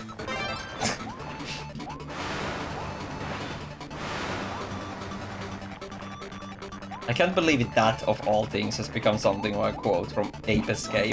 It was funny. Too late. Like, what? You die and it says too late. Like, what? Oh my god, I watched Fritz the Cat the other night. I don't know if you know. Is that the like the 18 plus one? Yeah, the first X-rated animated film in the USA. Yes. I found it on archive.org. It's really fucking funny, but some of the best lines are the worst in the context. What? No! Dude, that's mine. Nice. You went to the left again, even though you could have gotten a big cake. Like, I've been laughing at a line for days from Fritz the Cat. What was the line? It was like, I'm going to ride that goddamn horse. I've been laughing at that boy myself for days because the delivery was so fucking good, but in the context, it's terrible. It's absolutely terrible and horrible. It's a horrible character who says this, but I just laugh at the line. I remember before Saber Spark fell off, he made a video about Fritz the Cat, and that's my only exposure to it. Maybe I should watch it. Especially if I had a pep recommendation now. It's pretty good. I will say, it does overplay its hand with the sexual stuff. Like, there's slightly too much of it, in my opinion. It loses its effectiveness, but I think if you like dark comedy, I sure do. I like dark comedy. It's really fucking funny. Yeah. What, Lisha? You prefer chicken burgers? Chicken good? Chicken jockey? Chicken burgers are good when I they're like good. chicken burgers too. Yeah, Pep like only eats chicken burgers. Not only. Almost. What is this gummy worm power up? Yo! It's a spring. I want some gummy worms now. I'm not a fan of gummy candy.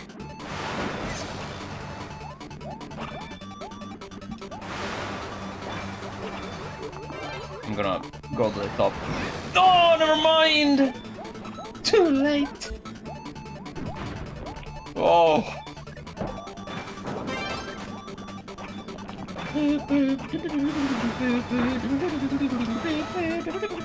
No!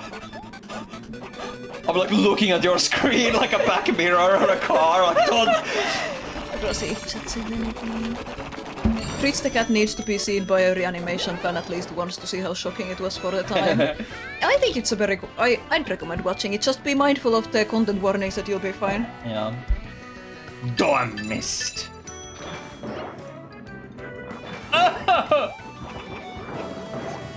I'll probably watch a couple of other Ralph Bakshi films too. I'm not interested in his fantasy films like Lord of the Rings or Wizards. but I think hot traffic and American pop seem kinda interesting. I'm also aware of Cool World, and it has some interesting things, but I'm not interested in watching that. Cool World is fucking crazy. Like, instead of just drawing fun art, bro decided to make a full-ass multi-million movie just to like see the cartoon girl naked. That's not quite how it went.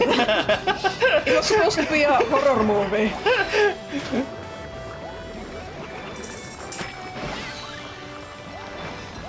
Rich people, am I right? No, that's not how it went. Instead of just going to a fucking like playground area where you can like climb on trees, they themselves single-handedly fund a $10 billion budget movie so they can do cool stunts. Wait, I forgot the guy's name. Oh fuck. You know, Mission Impossible man. Scientology dude. Scientology man. Oh, wait, I'm blanking out. Tom Cruise. Tom yeah. Cruise. Fuck Tom Cruise, by the way. I won't watch his movies because I fucking hate him and I hate Scientology. But like, yeah, that's basically what he does. He wants to do a little LARPing, so he funds a $10 million movie so he can play the lead. Right, did you see that Chris Pratt was making some statements to support Trump's government? Not surprised. Fat Pep wins again. Yay! Every time I'm Burger, I lose. But Burger is probably bringing me to victory. True. I'm gonna go one more as Burger. Many people whose opinions I respect like Mission Impossible movies, but I can't watch them because I dislike Tom Cruise too much. Yeah, that's another instance where I can't separate the artist from the art. Because I'm still looking at his fucking face. I don't know if Cool World stole animation frames. That sounds like something that people would make up and that isn't real, but I don't actually know. Yeah.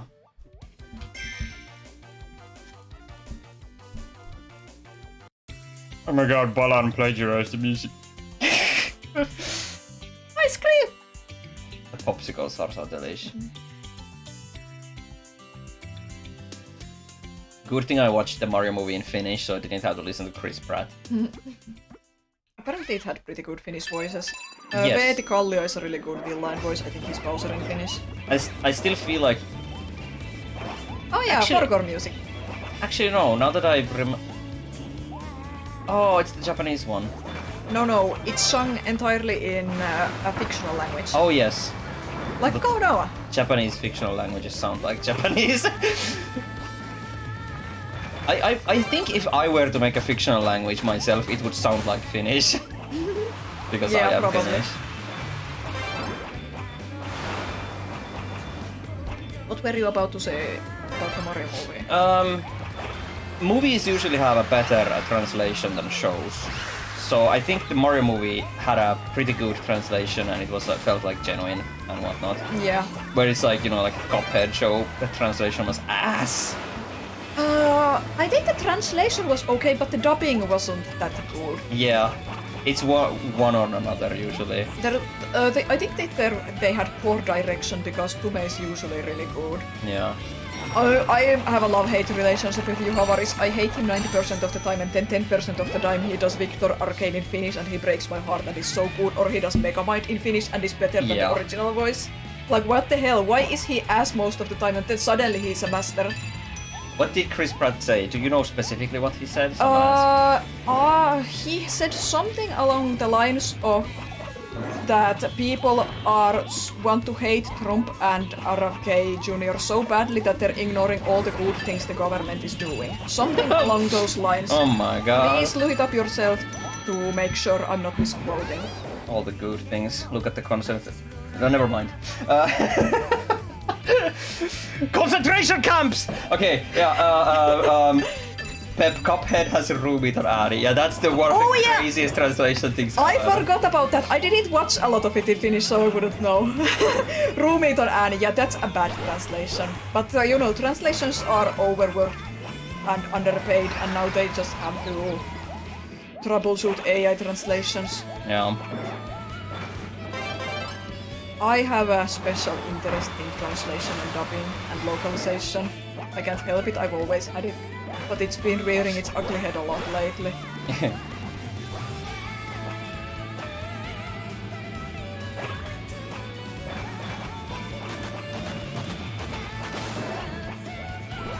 What good thing the government did? Yeah, that's the funny. That's the fun part.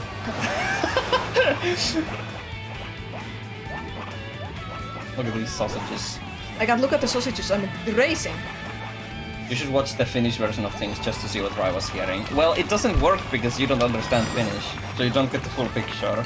Yeah, I have no confidence in my... I don't think I can judge dubbing or acting quality in any language other than Finnish. Maybe in English I can point out a really good or really bad performance sometimes. Yeah, like, each language, each culture has its own, like, delivery when it comes to things, and you don't understand it if you don't know the language. I think Japanese is a good example because a lot of people are familiar with anime and watch in the original language, but like the anime speak is very like recognizable, like similar voices for different character archetypes, and they talk in different patterns and whatnot. And it's very recognizable to someone who doesn't know Japanese, but if you actually were able to speak Japanese and knew the language, you would get much more out of it, I feel like. Yeah, when I watch stuff in Japanese, there's always certain inflections and delivery styles that sound so off to me, but I know that's normal for Japanese speaking or their acting style. Yeah. So I don't think I can judge any Japanese voice acting quality. Yeah, I'm gonna try to explain a Finnish example. Like, because what would be a good example? Like, some specific words can be used, and of course, because you don't know Finnish, you don't know what those words mean, but just the use of specific words alone would make something way more funnier than it actually is. The fat cell figurine is out of stock. Oh no! You don't know what the Kirby game that is. This is as The previous song. Yeah.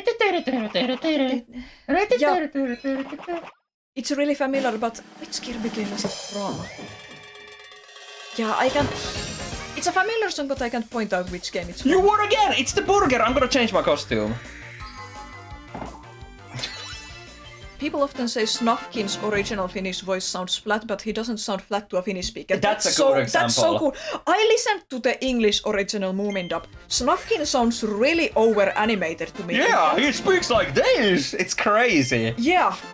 And like, there's specific flavor to Snufkin's original Finnish voice, which is immaculate, and it's like, you can't understand the intent without understanding the language, I feel like. But that goes both ways, to Yeah. other languages as well. Exactly. Something that fits. Something pink. Maybe just a normal Kirby. Yeah, normal fits well. Come on, right? Chop up already! Okay, I'm gonna chop Oh this yeah, it was round. Kabula song, you're right! I heard that in Robobot again recently. What? Kabul Grubble what? The song was Kabula fighting theme. Oh! Get fat! What's the best PlayStation 1 emulator? Most would probably say Duck Station, but I say BizHawk. I also used this How Can It Work well for me. Oh, Cookie Country! I love this song. Wait, what?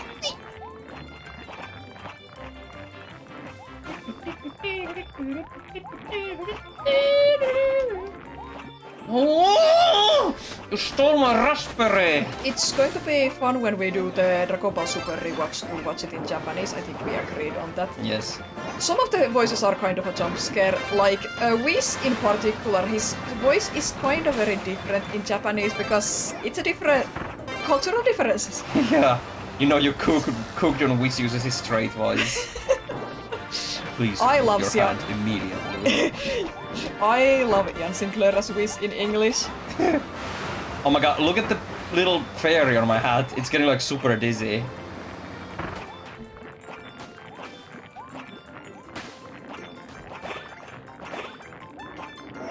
Something I don't like about the Japanese Dragon Ball dub is that, what's her name? Goku's voice actor. Nozawa? Yeah, no, Goku's voice actress. She voices Goku, Gohan, Goten, Bardock, all of them. Yeah, I don't like it that she voices all of the fucking Goku family tree. She's really good as Bardock, but I don't think she's that good as Gohan and Goten. It's kind of the voices are too similar to Goku for my liking. Gohan and Goten kind of lose a bit of their own identity in that, but she's very good as Bardock, and Bardock never shows up in the same place as Goku, so it doesn't bother me. Masako no Osawa, yes.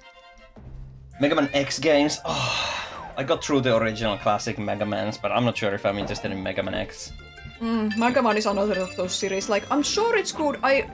More power to everyone who loves it, but it's anti-interesting to me. I become immediately bored when I see Mega Man and I want to leave.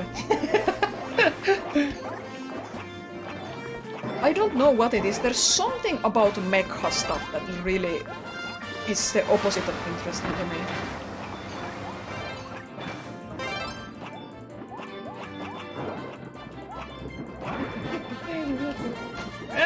There's no reason for me to go on! What am I waiting for? How do you make of these? What do you make of these?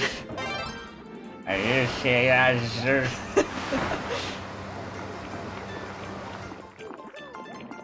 wanna see what Scoop said about Dragon Ball voices. I think her Kid Goku voice is the only voice who blends the cute and the boisterous well without being annoying. Oh yeah, I don't like any of the English Kid Goku voices that much. The most prominent one is the best one, but it's also a bit annoying sometimes to listen to. Yeah. It was just enough in the original Dragon Ball. And then GT, I was like, shut the fuck up! Yeah. In the other Dragon Balls, the other Funimation voices for Kid Goku are a bit too soft-spoken for the character, in my opinion. Pep, would you say you're more of a fantasy fan? Watch out. Would you say more of the fantasy fan? I'm picky. I don't like fantasy. I don't like generic sci-fi, and I don't like generic fantasy. I don't like high fantasy. I don't like medieval fantasy. But I do like fantasy. I draw a lot of fantasy art, though. I'm more of a fairy tale fantasy kind of guy, but medieval fantasy is incredibly boring to me, and high fantasy is also pretty boring to me. What's the difference of high fantasy and medieval fantasy? Medieval fantasy is just that it's based on medieval Europe, usually. If it's based on medieval times from other places, it's less overdone and annoying. And there are exceptions too, of course, because I like some Fire Emblem games. But like high fantasy, I don't know how to describe it. Like there's an official definition for it, but it's like very Lord of the Rings. That's high fantasy. The opposite is hard sci-fi, but I struggle to think of a hard sci-fi example that you'd know. I don't like hard sci-fi or space odyssey stuff. Is Star Wars hard sci-fi? I don't think Star Wars is hard sci-fi. Star Wars leans more into it has too many fantasy elements. Yeah, high fantasy is like Lord of the Rings. Chat, give me a hard sci-fi example. Is Star Trek one? I'm not sure. Yeah, Star Wars is kind of its own thing. Star Trek is hard sci-fi, yeah. I thought it was, but I wasn't sure. Dune? I'm not sure. But yeah, I'm super picky about everything. I don't like anything, so to say, generic, and then my favorite things are Batman, Sonic, and Dragon Ball. Yeah. This sad Kirby face could be an emote. It could. Even I don't get cake. Transformers goes into the mecha genre. Look at this Android's Dream of Electric Sheep is like cyberpunk. What the hell is that? Android Dream of Electric Sheep. It's the book Blade Runner is based on. Oh, of course it's based on book. Yeah. When I've been watching movies, I have 93 movies logged for the year. So when I do a little research about all of them and write my mini reviews for myself, there's way more that are based on books than I ever realized. Yeah, like every movie ever is based on book. Not quite, but way more than you think. Yeah. Yeah, what is this music from? Sounds vaguely familiar, but I can't pinpoint it. I'm a fake Kirby fan. I don't know every Kirby game, and I haven't played every Kirby game. we're fake Kirby fans because we only became like super Kirby fans post Return to Dreamland. This sounds really familiar though. Yeah. That probably is how like some...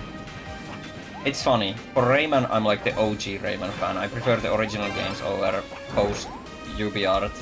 But then for Kirby, I prefer the games in the modern era post Return to Dreamland. Yeah, the thing is that we didn't have those Nintendo consoles growing up, so... Yeah. And in general, I have the bad character trait that I'm not interested in old games a lot of the time. There are exceptions, of course, but you can't make me play NES or SNES games.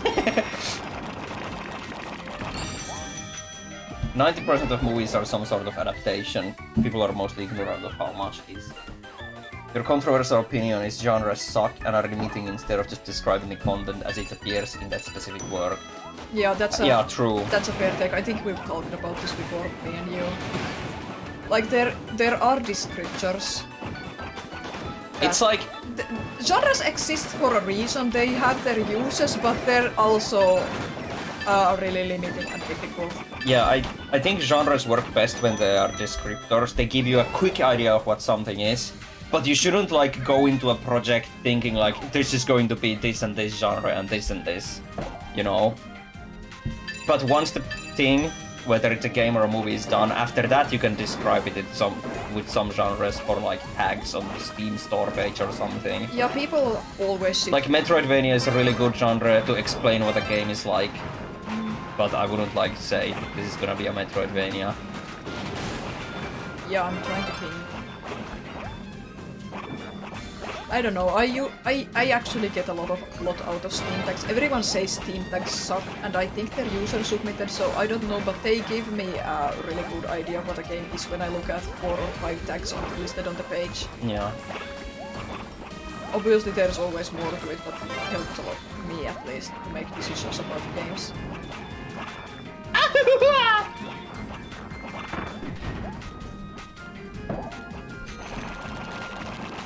What genre is Connie? 2D platformer.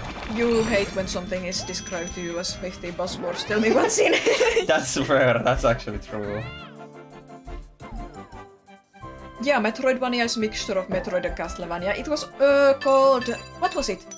Search Action before Metroidvania became the name. It's so cool looking at these old terms before like the first game in the series named that genre. Now we of course understand what Metroidvania means, but Search Action is a good term too.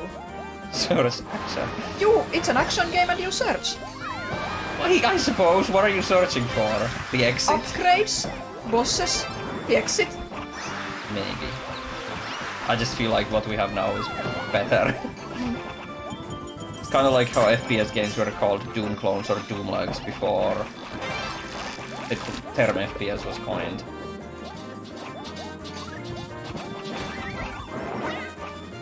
Oh, there's butter. Or mustard, I guess. All the strawberries are here. Yeah, give them. Mine. I am become super fat consumer of worlds. I still need to watch Oppenheimer, but it's 3 hours long. It's like, oh my god, I want to watch it, but it's so long. I need to watch Guillermo del Toro's Pinocchio, but it's 3 hours long, and also apparently it's the saddest movie ever, and I can't take it because I'm going to cry for 3 hours. Connie's urban romantasy. Okay, but yeah, what were you saying?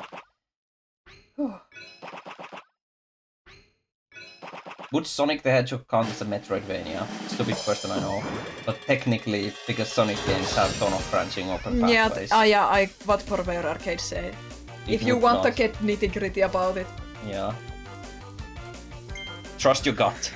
And my gut says Sonic is not a Metroidvania. Even though you can... Oh, Adelaide Beach. Even though you can like explain it in technicality as well, I'm just gonna touch my gut. No, trust my gut. I can't even say.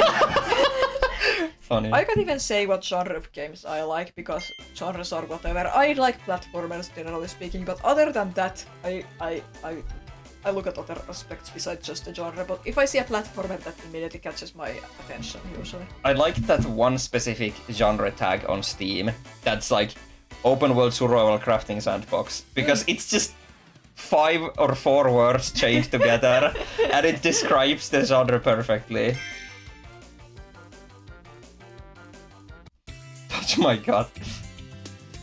As more games and media are being made, it gets harder to define what a certain thing is. I feel like that's fine though. We don't have to define things as much. It can be useful to have those tags or words to describe things, to tell people. We need shared language to tell people what a thing is. And that's what the genres are used for.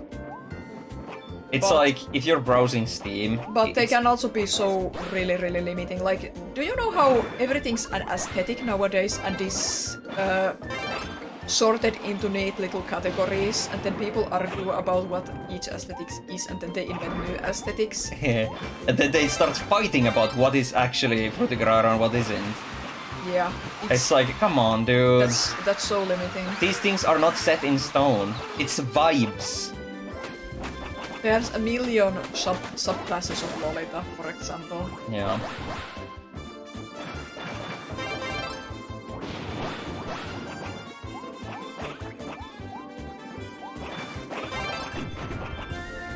Oh, this track. I recognize this. Yeah.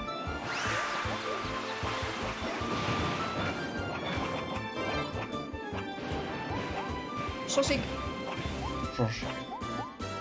You like whenever a game is jokingly given an attack of psychological horror, like Garfield card.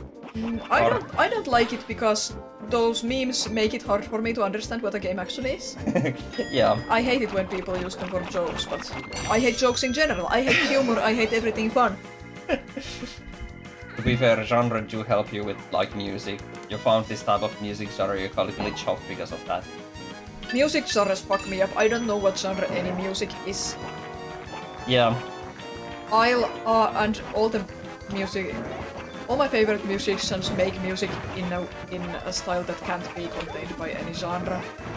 Yeah, it's hard. You find a song that you like a lot, but then it's like, I don't even know what this is, so it's hard to find similar songs.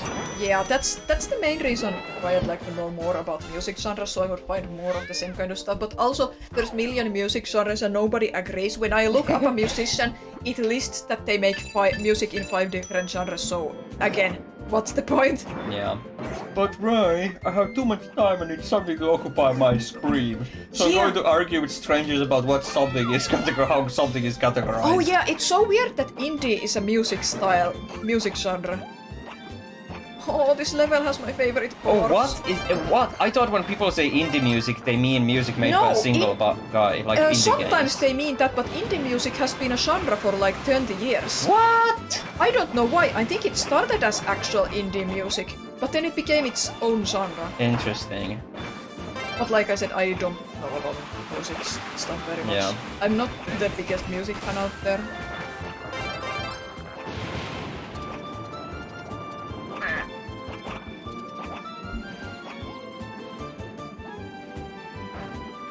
Yeah, animation being considered a genre, that sucks. Indie game genre for games, that's also so stupid.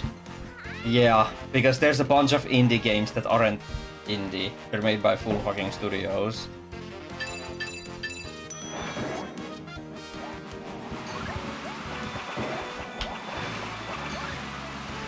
Well, I used that cupcake for nothing. My Straubs.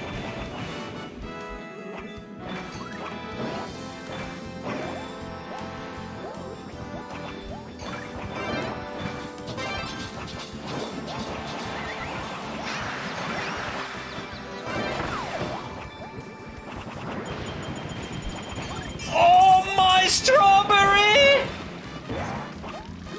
The CPU's after me.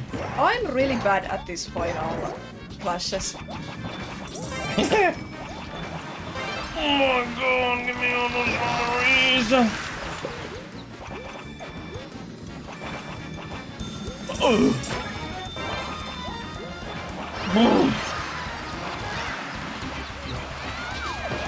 My personal honeypot. Oh! I'm gonna win. I'm gonna stay right here in the corner.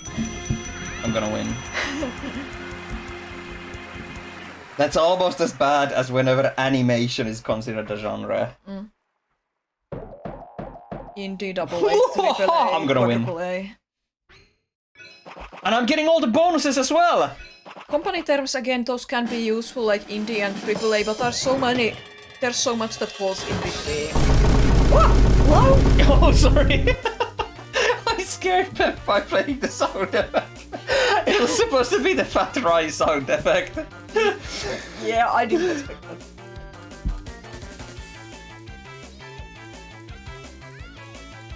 Quadruple A is the biggest joke ever. I'm never gonna buy a game if the dev says it's a quadruple A game. Rye, which games are you looking forward to currently? Let's think. I'm still looking forward to Subnautica 2. It got delayed, but I'm still looking forward to that. I'm looking forward to Kirby Air Ride 2. Thanks for stopping by. Yeah, see ya. There's probably others, but I just can't think of them right now. Yeah. If we manage to get a Switch 2 for Christmas, then you can get Bonanza. Yes. Big rolls. Bonanza. I've managed to avoid most spoilers on Bonanza. I'm really happy about it. Same. I have missed every single strawberry.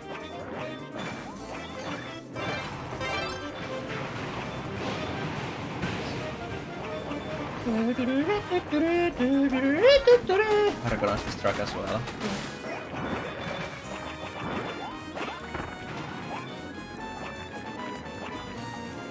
Oh!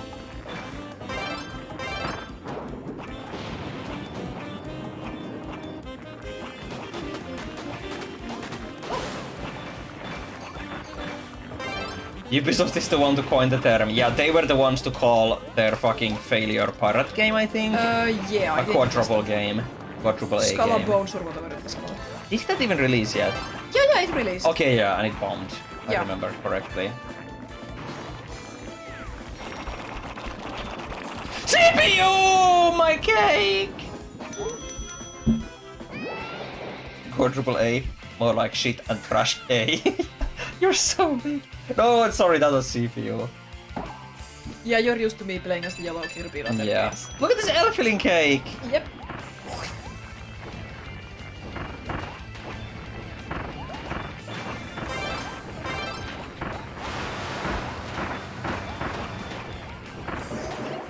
The Kirby and the Forgotten Land Switch 2 content update is coming out soon, Yes. like next week or something, really soon. I'm expecting it to have some delicious lore. Apparently there's been leaks about it, Kirby informed Ward about them. Alright, well, I'm sure I will hopefully stay spoiler clear of that as well. Yeah. Cotton Candy Croco would have gone hard for this game. No. Oh, true. It's a really funny idea. They don't have any boss characters besides Monster Hunter Crazy Hand in this, but yeah. Oh, Wispy Woods is there. Oh yeah, Wispy Boots as part of the cake, I forgot. Yeah. The Wispy cake.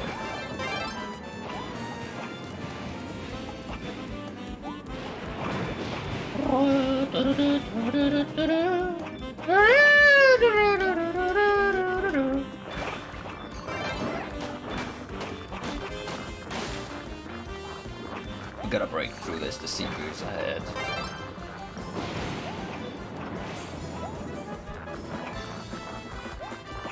I'm actually looking forward to Sage again this year. Oh, yeah, Sage is soon. It's so cool to see these like demos of games. Again, I'm going to have a bad opinion. I don't really care about fan games most of the time, but I like the original games. Yes, those are what I'm most looking forward to. Also, like, since I've been following the development of Witchfall, like, they're gonna have a new demo at Sage, and I'm like, oh, but I don't wanna play it because I already played one demo, I'm gonna wait for the full game instead. Yeah, I'm really excited for Witchfall. I don't Yeah. want to play. I don't play demos because I like to go into full games with as little knowledge as possible. But Witchfall looks really cool. Should you eat some chocolate bickies? What the hell is... Oh my god! Meat chocolate bickies! My bacon booties for breakfast and chocolate dippies for me dinner.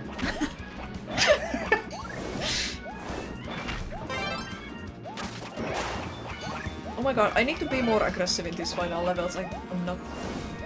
You still Getting think, anything. you still think about how Dreamland 2 is good, which has COVID and has masked.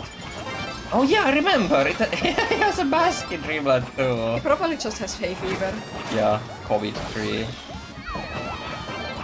What am I doing? Why don't I have any strawberries? Where are all the strawberries? Crispsing the fucking sausage. Oh, you can move in the spike ball form! Yeah. What the hell? The fan games are fun, but the original games are crazy fun. Yeah. It's fine, the fan games are usually just mostly Sonic stuff, so it's not that interesting Well, to me. it is the Sonic backdrop in Mexico. Yeah, true. So what am I expecting? But like...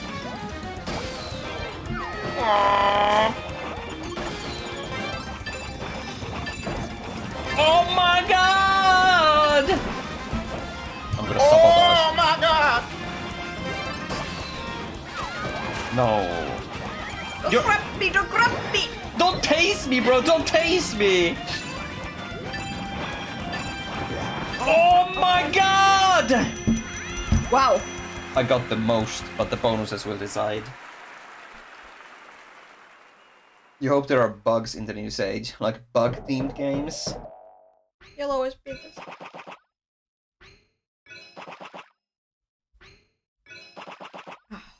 I'm gonna... Wait, why is yellow biggest? I got the most.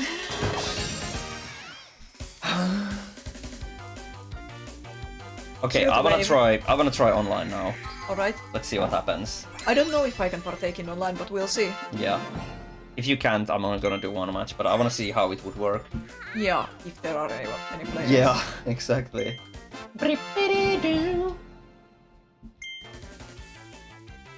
You know, you can unlock a Taranza mask in this game, I think. Probably later. You love Kirby's sad face. Online.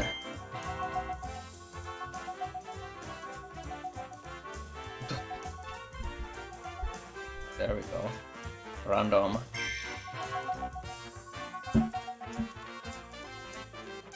I wonder if it fills the lobby with bots. We'll see. Oh, look at the waddle-dees!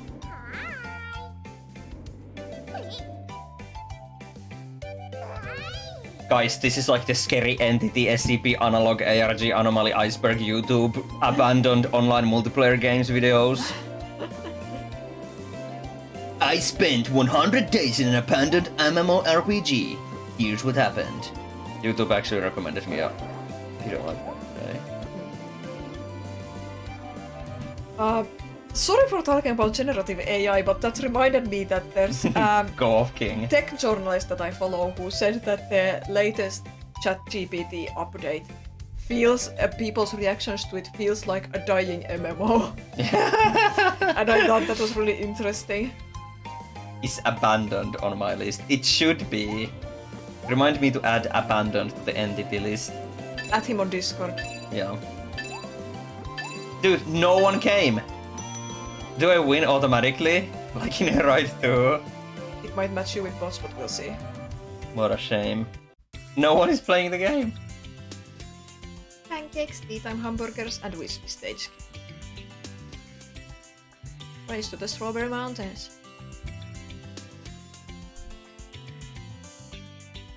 Wow.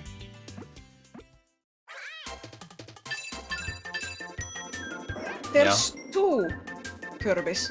Yeah, but those are like bots. They're called Kyle and... I didn't see their names. I'm not convinced they're bots. I have to see them. They would have been in the lobby. Yeah, Peach. Peach Armor. Okay. Kindolor. Okay, yeah. Kyle. Yeah, they're bots. I didn't see Kyle at first. Good old Kyle. It's cool that there's some CPUs, but it's a shame that no one is playing it. Nobody plays Kirby, bro. I wonder how active the online for Air Ride 2 will be. We'll see. I feel like that game has way more going for it than this one, even though this is also fun. Yeah, this is fun, but it's very simple. It doesn't have a Hey! great lasting power, and I think you're just going to play with your friends, your Yeah. password. Does this give you a deep sense of rejection? Does Air Ride give you a deep sense of rejection? What do you mean? Shaking my head. Kirby is Kirby's an an inactive series. Dead in the water. Nintendo forgot about Kirby. I remember the YouTube video Nintendo forgot about Mario. Yeah. I never watched it, but YouTube kept recommending it to me for a while. It's actually fucking insane that that was unironic.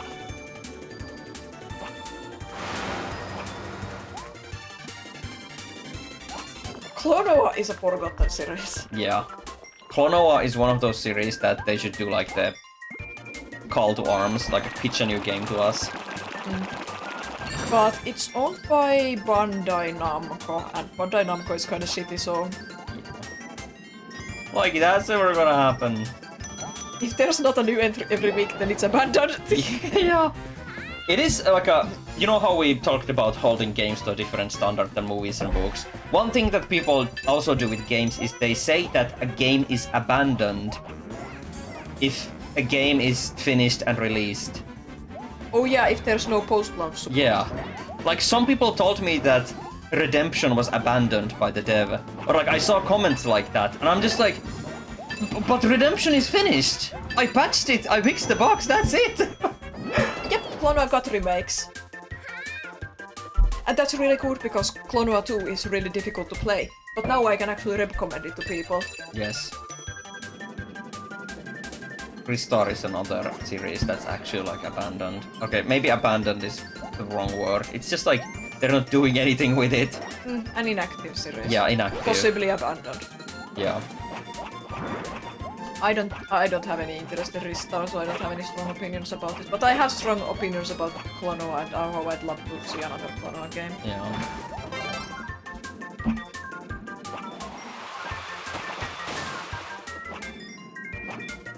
Yeah, technically Ristar isn't a series, it's just one game. Yeah. It would be so cool if they added Ristar to the Sonic Racer. Because we know there's gonna be like other new characters outside of the season pass as well that are gonna be like Sega focused. Like there's Ichiban and Miku and some other ones that are not part of the season pass, like Fighters Pass thing. Yeah. And they said there's gonna be like 20 Sega characters in total or something. Interesting. I'm expecting Angry Birds and I'm gonna be like, oh my god, when that happens. I'm gonna become like legendary fat. Because no one is competing. Echo the Dolphin would be amazing! Remember that one guy who said that I killed Redesigner when I didn't make more updates? Yeah. It's cool when games get post-launch updates and support. I do think that Nintendo kinda flopped Animal Crossing New Horizons. That's the kind of a game that I think would have really benefited from more post-launch support than it got. Yeah, that's a lot of what I see a lot of people mention talk about this Animal Crossing New Horizons. That like as soon as it started getting Steam and like holy shit, people were expecting like updates and whatnot, and it got nothing. Like, I don't think it's fine to you should just release a game. It's cool if you add more to it. Some games need Some more games are after- designed to be Some games are alive. designed for that, yeah, but well, I don't think anyone expected New Horizons to become the hit it did, so I don't think they had any plans in place. But if they make a new Animal Crossing game, when they make a new Animal Crossing game, I think it would be cool and make sense if they had a plan for post-launch support. Yeah.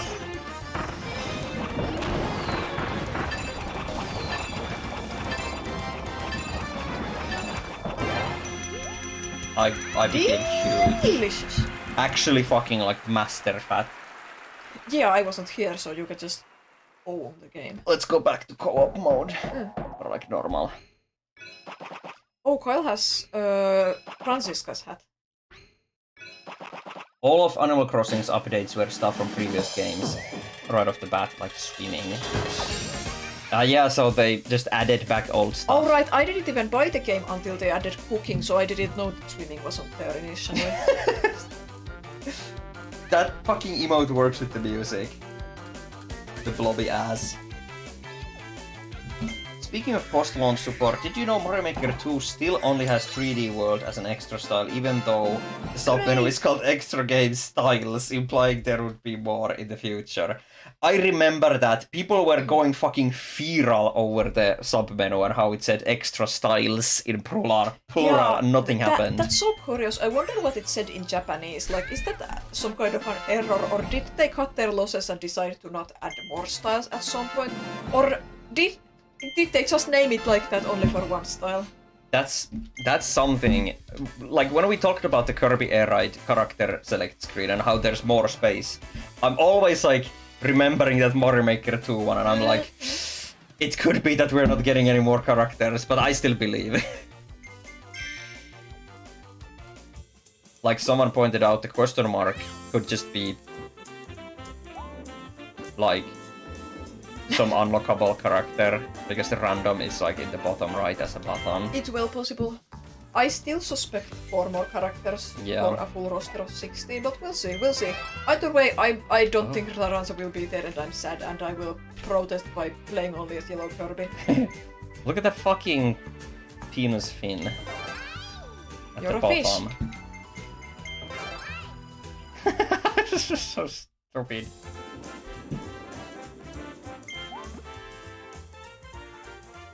Wait, I wanted to be Grape. That's why I went there. I want to be Grape, but you can be Grape. I can randomize you Grape. We can be the same color. Well, then I shall be this, and hope you get the Grape.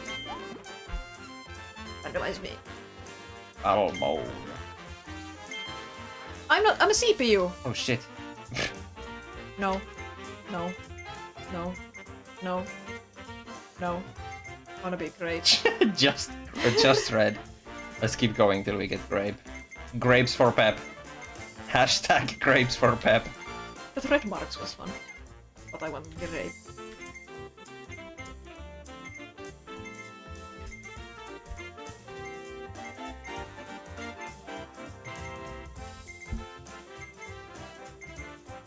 Lime. There! Oh, yeah. Headless grape is fine. Just Grape. Just grape. I love purple. Purple is like best color. I need to Baumkuchen. think. Hmm?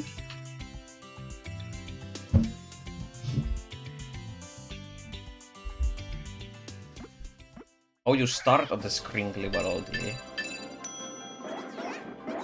This is forgotten I think.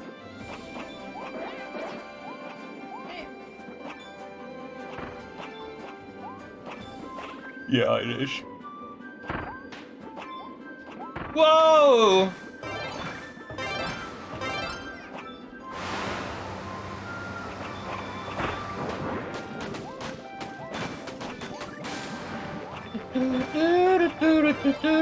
I'm desperately trying to think of a topic to talk about that isn't Dragon Ball. We can talk about Dragon Ball. I don't know what to say about Dragon Ball, but I just want to talk about Dragon Ball, but I don't want to talk about the Dragon Ball because I always only talk about Dragon Ball. There's no problem in that.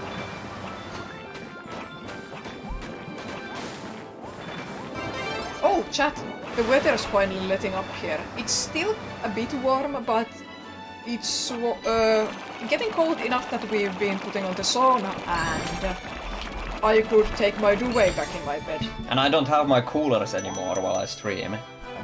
Talk about Chaozu being a prince in movie 3. Actually, he was an emperor. True! Tomo is still in the sauna. Tomo enjoys. Yeah, Mystical Adventure is a really fun movie. The premise is weird, but like, just let yourself go into the craziness of it. A speedrun highlight reel of all the best of Tao and Crane.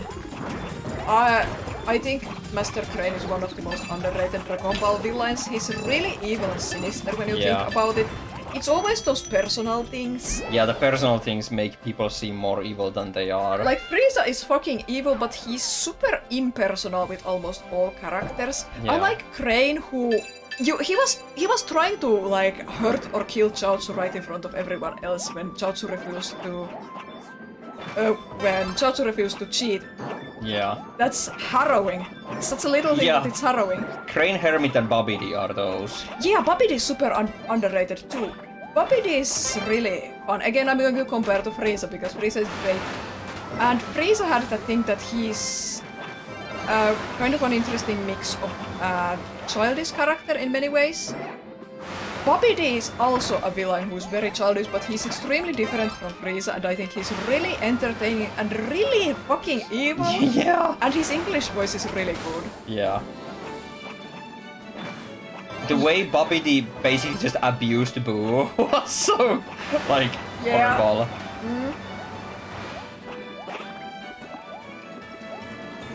Oh no. Hello, how is this game? It's fun.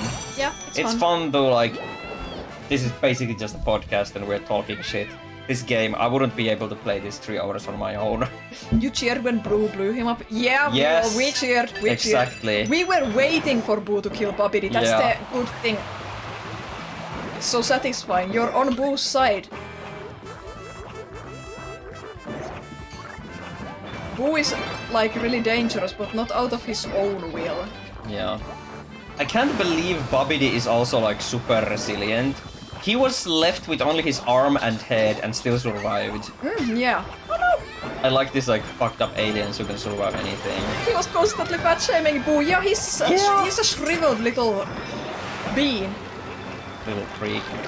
And he's like collecting strong troops from all across the universe. Like toys. Yeah. I think Bobby D in the fucking Doltaki files. Scoots, is Bobby D in the Doltaki files? Yes, Scoots, please confirm.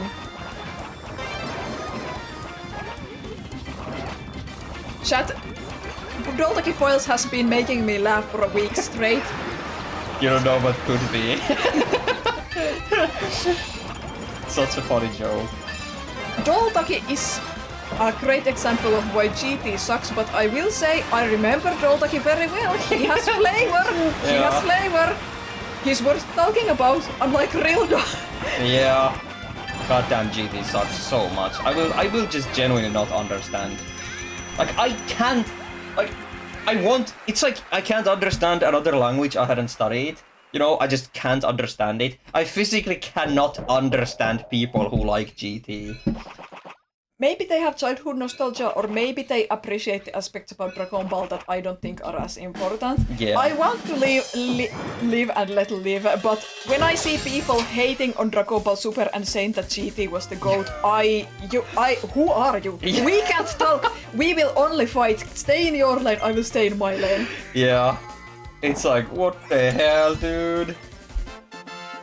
There's a lot of little things about GT that really miss the mark on how Toriyama approached writing Dragon Ball that makes GT unfun. Like the villains, for example. Something I like about Dragon Ball is that all the heroes have something bad about them. No, they're all flawed.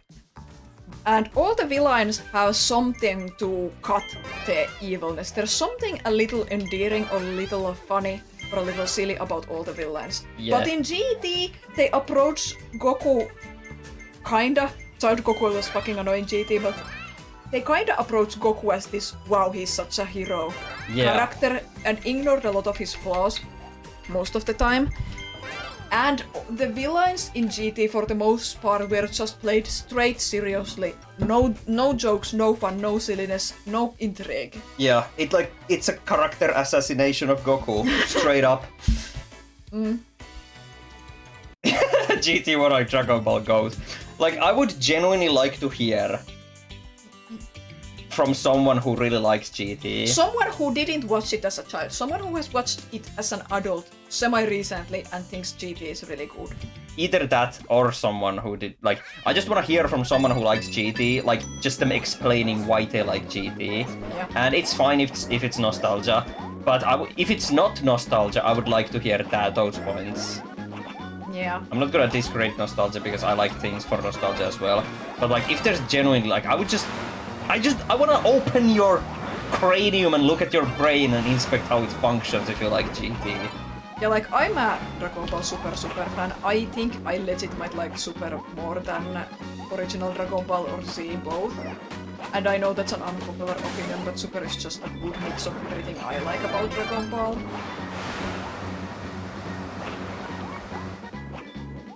shit, he makes you think of the coconut water.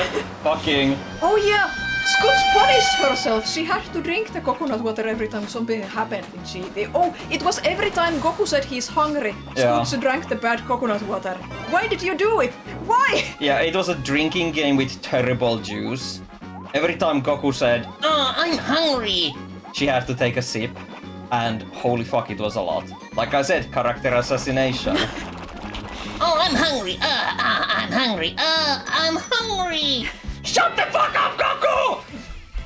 Super Manga is on hiatus for the foreseeable future. There has been 1 or 2 special bonus chapters in it, but it's on a hiatus. We don't know if it will continue, but it hasn't been officially cancelled either. Yeah, anime ended after tournament arc, but now manga is on hiatus thanks to Toriyama passing away. Yeah.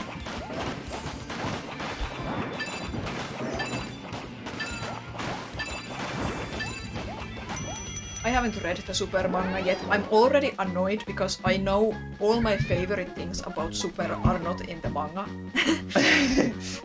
Obama ball. Wait, what? Oh wait! For a moment there I thought you meant the Kirby because we're like balls. Yeah, I also thought Kirby. But yeah, Obama ball set.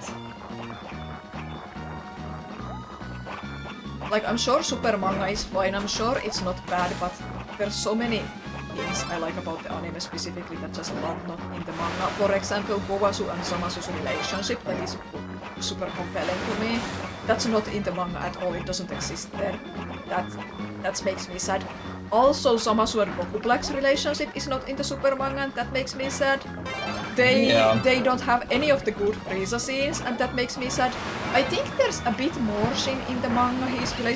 He's a bit more active, but also there's some cute Shin scenes I don't think are in the manga. And also, I really like the so-called filler episodes in Dragon Ball Super, and they're not in the manga either. How to make a good character 101. Make your protagonist hungry all the time. What's your favorite Dragon Ball game? We haven't played many Dragon Ball games. I guess I've game. I've only played Fighters. I can't play it, but I like it. Yeah, it's a shame that most Dragon Ball games are fighting games because I would love to get the characters and lore in other genres as well. But it's all just fighting games. Like I streamed as what was it? The MMORPG one. I streamed that one twice, but the gameplay was so ass I couldn't bother. Yeah, it's fun about the gameplay. When you're not into fighting games, it's kind of hard to find a Dragon Ball game to care about. Kakarot is an action RPG, yeah. It has a lot more going for it besides just the fights. And Kakarot watching my friends stream Kakarot is how I got into Dragon Ball, so there's that. Xenoverse, yeah, that's the one. As far as I know, Xenoverse gameplay is relatively similar to Kakarot, so I don't think I would enjoy Kakarot either. Kakarot does have less fighting overall, there's more to do in the game. Okay. Maybe someday I'll check out obviously Kakarot. it does have fighting, but there's more to do. There's fishing and cooking and stuff. Xenoverse spawned Whippy and that's what counts. I should turn her into a non-Dragon Ball OC. Reuse the idea. I won. 304 strawberries! Most of the good stuff you hear about Super from people is after the last tournament from the anime. The manga, you mean? Yeah, I hear the last 2 arcs are good. I've heard something about Granola Survivor arc that kinda annoys me, but I definitely want to read the exclusive arcs. It makes sense. Moro and Granola arcs. It makes sense also because there is no anime to compare it to. Yeah. Spoilers, I'm not super happy about Bardock supposedly making a wish upon Dragon Balls that his children will flourish. I think that undercuts some... What is the... What? I think that undercuts some events in Dragon Ball. And also, fuck Raditz, I guess. But I'm not sure how it actually goes down. I've seen this written out. I don't know how it actually goes in the manga, but... That's like... If it is like that, I haven't read it yet, yeah. But if it is like that, that means that Goku didn't achieve anything on his own. You know? For credits. Yeah. But yeah, that's fucking crazy. But I do need to actually see how it is done in the manga to. Yeah, maybe it's just like I wish my son survives the travel or something. Because that's fucking wild. If it's like, okay, I gotta see that for Hey myself. now, I love One Piece. I absolutely love One Piece. I've been reading One Piece for 15 years. Yeah, One Piece is still my favorite. I love One Piece, but it doesn't occupy my brain like a Dragon Ball does. Dragon Ball is like an awesome, fun sandbox with a lot to it. Dragon Ball is one singular awesome narrative. Yeah. It's different. You Like mean Sonic One is... Piece? Yeah, One Piece is a singular narrative. Yep. Sonic is like a fun sandbox with many characters and stories to tell. Dragon Ball is a fun sandbox with many characters and stories to tell. One Piece is a really interesting world with an awesome singular story. It's different. Yeah, and I also don't really want to talk about One Piece on my streams or whatever Because spoilers. yeah, spoilers, and it's just like something I like to follow on my own, kinda. But Dragon Ball is just like you said, a fun sandbox, crazy fun Yeah. time. How do you feel about the Beerus asked Frieza to kill the Saiyans rage bait?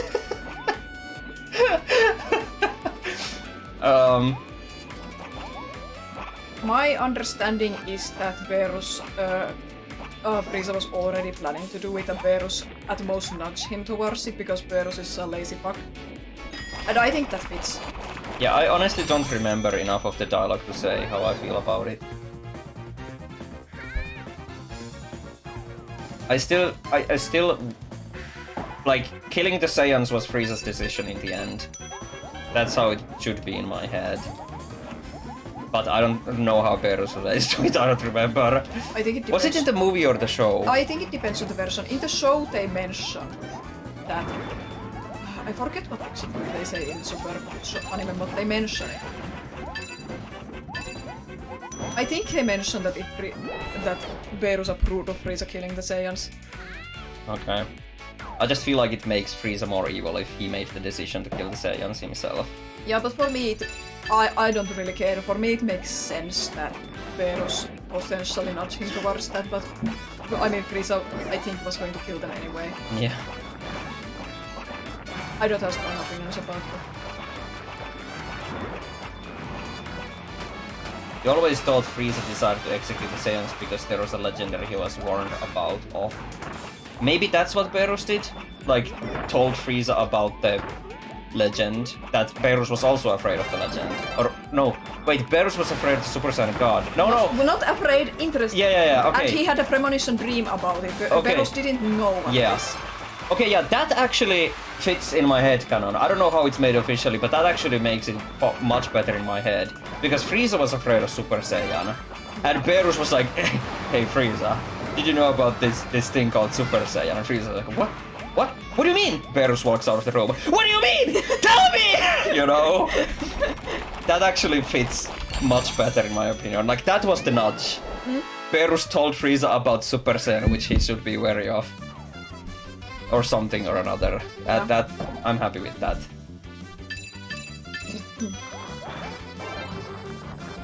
That fits much better in my head instead of Berus being like, hey Frieza, you should kill the Saiyans. Because that still means that Frieza came to the conclusion himself, like a drastic measure because he was afraid of Super Saiyan. Yeah, I forget which versions depict events and in what way. I don't think the Battle of Cards movie says anything about it. Yeah. Doesn't matter, Uncle Ben. My headcanon is better. Yeah, my headcanon... in my headcanon, Nappa and Raditz are alive and in Saiyan retirement home on Earth. Yeah. Annoying Vegeta. That's the cool thing about Dragon Ball. It's very easy and fun to make your headcanons, but for something like One Piece, I don't have a headcanon really. Same, I have really minor headcanons about One Piece, but it's the one single narrative. There's not much room to play around with yourself, at least in my brain. Yeah, and Oda it's like a masterclass of character and storytelling, so it doesn't really even need a headcanon in the same sense as Dragon Ball. In Dragon Ball Minus and Broly film, they did say Frieza's people have asked about Super Saiyan. Yeah, they were investigating the Super Saiyan. Maybe it was even King Cold who was initially interested and he passed down to Frieza here. Don't know. Can't wait to rewatch those good movies again. Goku is not secretly bisexual, he's openly bisexual. True! Bro, the closet doesn't even exist. in Dragon Ball Mine. Oh wait, you read that already. I don't ship Vegeta and Goku. I think that the shonen show protagonist with their main rival character is the most boring ship dynamic in the world to me. Sorry, I'm happy for your ship, but I think those ships are always really boring. Yeah, I kind of agree with this. Like Naruto x Sasuke, boring. Freaking Goku Vegeta boring, Sonic Shadow boring. yeah. Because My Hero Academia Deku anti-fuck Bomb Kai boring. yeah, that's extra. That's actually rage-inducing because I fucking hate the bully in My Hero Academia. I can't believe. One of the main reasons I stopped reading, I couldn't stand Yeah, that. actually fucking like trash fire slop glob green globe character, that fucking bully from My Hero Academia. Horrible character. And we should treat him as Deku's friend. Oh, okay, but yeah. Goku's relationship with Chi-Chi is so good that I also don't really want to ship him with anyone else. The canon ship is that good. Sanji and Zoro, I don't like it. It's not quite the same, but it's very close to it. But it's boring to me. It's boring to me. It's like people should ship who they want, but I find those dynamics super boring personally. Ship whoever you want, but there's different tastes when it comes to shipping. Plus, I have really strong feelings about Sanji and Pudding. Oh yeah. Hey, this is the boss music? Yeah.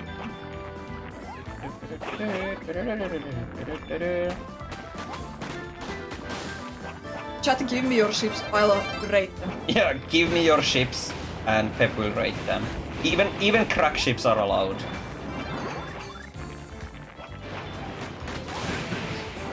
Isn't pro shipper like a bad term to use? What the fuck does pro shipper mean? I'm not sure, but I only ever see people who support censorship and all that stuff used to word pro ship.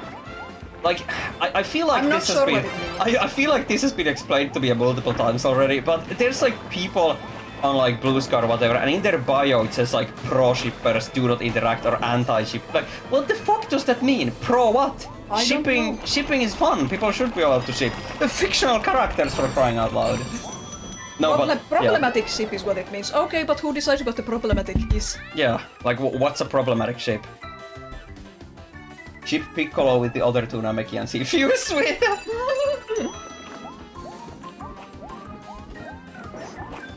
You heard it being shortened for problematic ship. Okay, that makes sense. Like, I thought pro means like, you know, I pro thought- and anti. I thought pro was niinku... Oh, I mean... Finnish. Yeah, I thought pro meant something... Yeah, I didn't know it's shortened for problematic Yeah. ship, but now I'm questioning what problematic ship means. Yeah. Okay, because I always thought it was like pro and anti. Yeah, I thought pro is for Me, ship, yeah, supporting ships, and anti is against shipping. Yeah.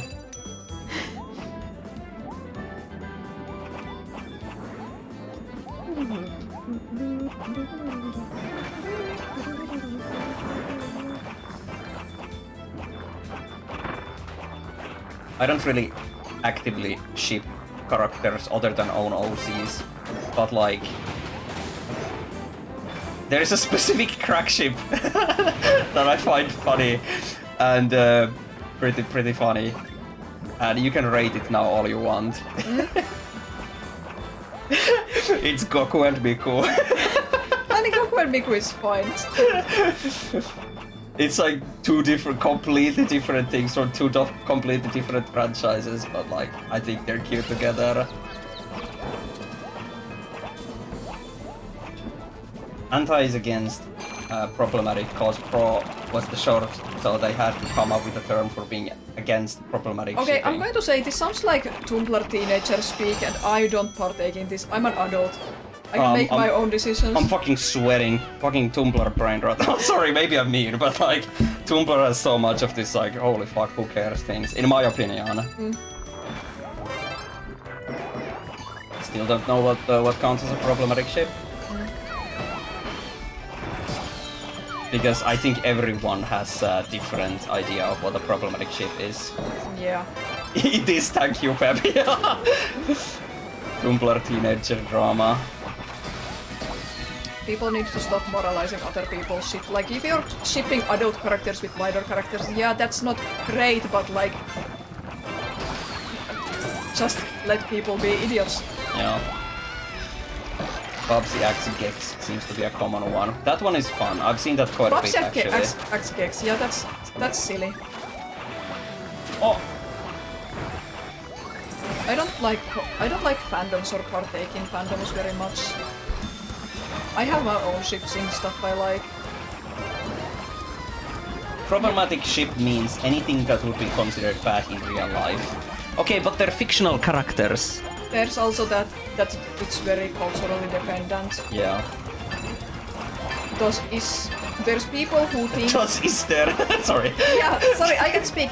There are people who genuinely think that people can only be together with other people if they are close enough in height. That's fucking crazy. That people who are as short as me, for example, are not allowed to date adult men because it's pedophile coded. That one is so fucking wild. Like, so people is have that problematic in real life? Who decides that? Like, people have different heights. I have seen this several times over the years. People say that, or for example, women who like to dress in pink colors or like childish things, they are called pedobaters. Oh my god. That actually makes me gag. Yeah. And yeah, for example, people with dwarfism aren't, in some people's opinion, aren't allowed to date fully grown normal height people because they're pedophile coded and that's problematic. Ugh.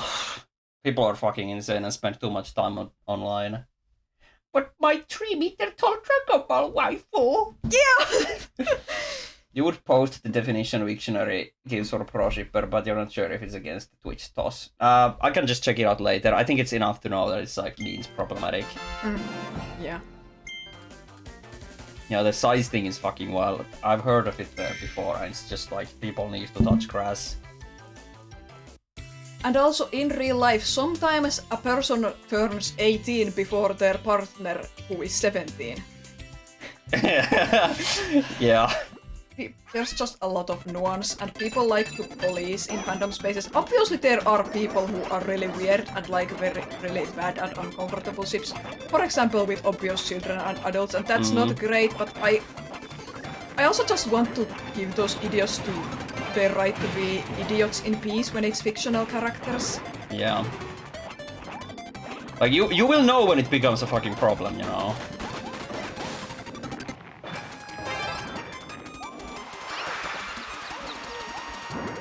Some people are so fucking wild with this, yeah. Yeah, you can send the link. I missed that comment earlier. What the hell is this music? I don't know. Why focus on fictional characters more than real people? It's so bizarre. The point of fiction is to... It's fucking fiction! We are fucking fiction! We are veering into the grand censorship talk, that grand censorship stuff that's happening all over the world, but fiction is fiction, and fiction can cause real harm, but you need to... There's nuance. Yeah. You can't automatically say that a fiction that talks about risque topics that aren't for children are automatically bad. How are people going to learn about these bad things or dark topics, or learn... How are we going to learn about them or think about them or process them without fiction? Yeah. Like, people have like completely forgotten the concept of fiction and like fantasy and whatnot. I just like caveman ships. Yeah, that's great.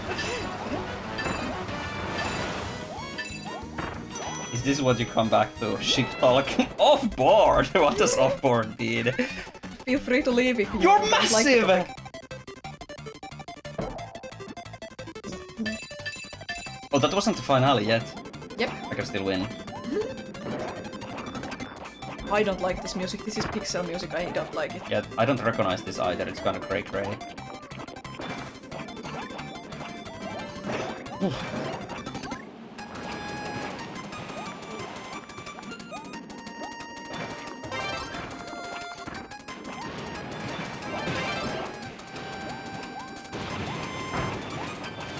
I would like to compare it to like playing with toys.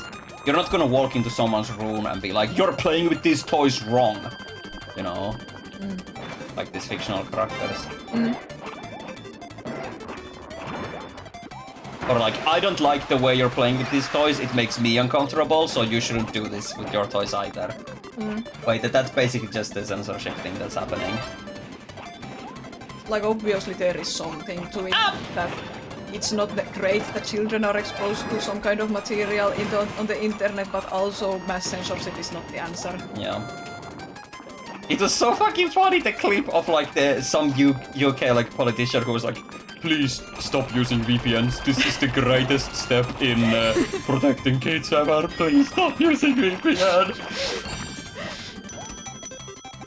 Is that the wall you climb like honey with jelly beans? Yeah, it's syrup or honey with jelly beans. Crack DB ship you just thought of Yamcha and Baba. What? That truly is crack. Holy fuck. I mean, sure, I don't see it, but sure.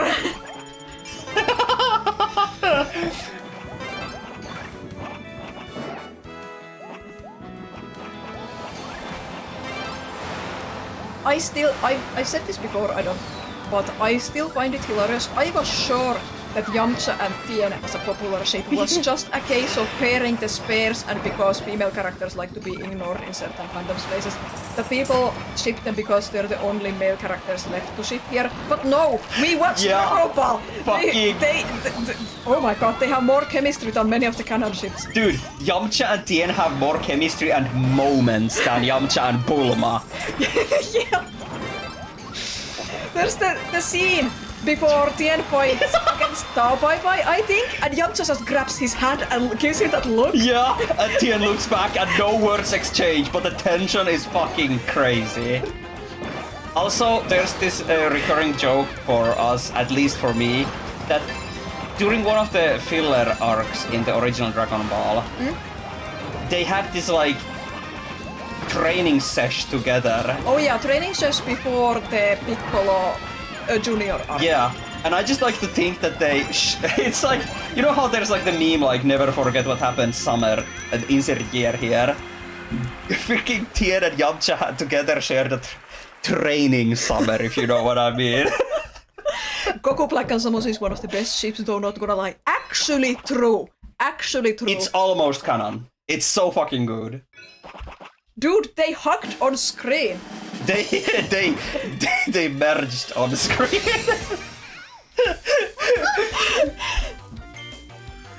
Zamasu has a huge anger boner for Goku, it's so obvious. It was crack for both Ryan and Pep to lose their focus. It really was. Oh, Ancient Age. These are 64 things. Funny. Yeah, apparently in the manga version, Zamasu and Goku Black don't get along together that and well. And that pisses me off. It's so boring. Yeah, it's so fucking crazy. They're the same person. Yeah. Like they should be on the same wavelength at all times, always. Like obviously there's a little bit of Goku Black's mind is a bit messed up in a different way because of the body switch, but yeah. What is this music? This is a remix. I don't know if it's from this game originally or from another game. I do recognize this. I have listened to this.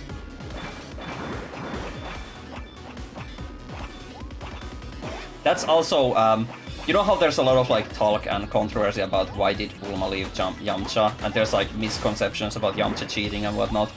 That's actually in my head canon that it's because of Tien. Like Bulma was like, you spent more time with your training body, you know. I forgot about that. Yeah, that's good. And Yamcha doesn't like see it himself yet. Yeah, Yamcha doesn't know. He's just like, whoa, what? We're just training together. Oh yeah, you call this training? And Bulma like slaps photos on the table. Like in that fucking Meet the Spy video.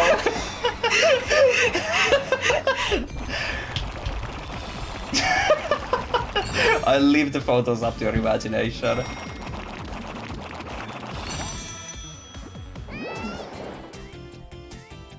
It is kind of wild how in a lot of the fillers for the original Dragon Ball and Z, even though we haven't seen them yet. Yeah, we haven't watched the original run of Z with all the fillers and stuff. We only watched Kai. We will watch original Z later. Yes. So it is kind of crazy how they dedicate a lot of time in the fillers to like keeping the friends like up to speed. Like they have a lot of training segments for the friends and are like, you know, so they don't get left behind so much in the power scale. So it is kind of funny how they did that a lot. No, Yamcha and Tien can never actually get truly together. They had Yeah. that one training summer. Yeah. They touch point for each other now. Yeah, they have that like freaking bittersweet. Both want it, but they can't do it. Tien is dedicated to the training life. Yeah. Tien runs a dojo now. You hope multiple people come to the stream and hear us ship talking. Hell yeah.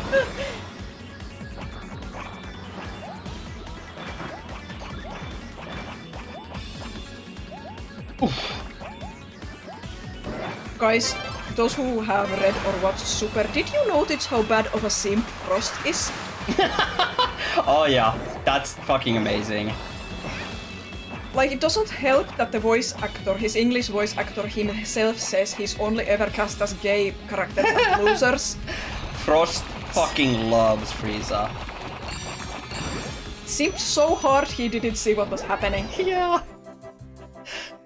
There's that one scene. Okay, if you guys have seen Wonder Over Yonder, there's that one credits scene where Commander Peepers is like crying and raging and tearing up pictures of Lord Hater, but then immediately after he's like, no, and glues them back together. But after that he's like, "Ah!" and rips them to pieces again, and this like runs on loop constantly. That's what Frost is to Frieza. Yeah, he did that after the tournament. Yeah. We don't know where he got the photos from.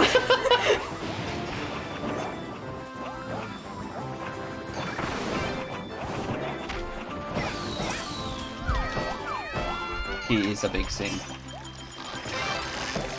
On board, off the hook, whatever else sailors say. Splatoon?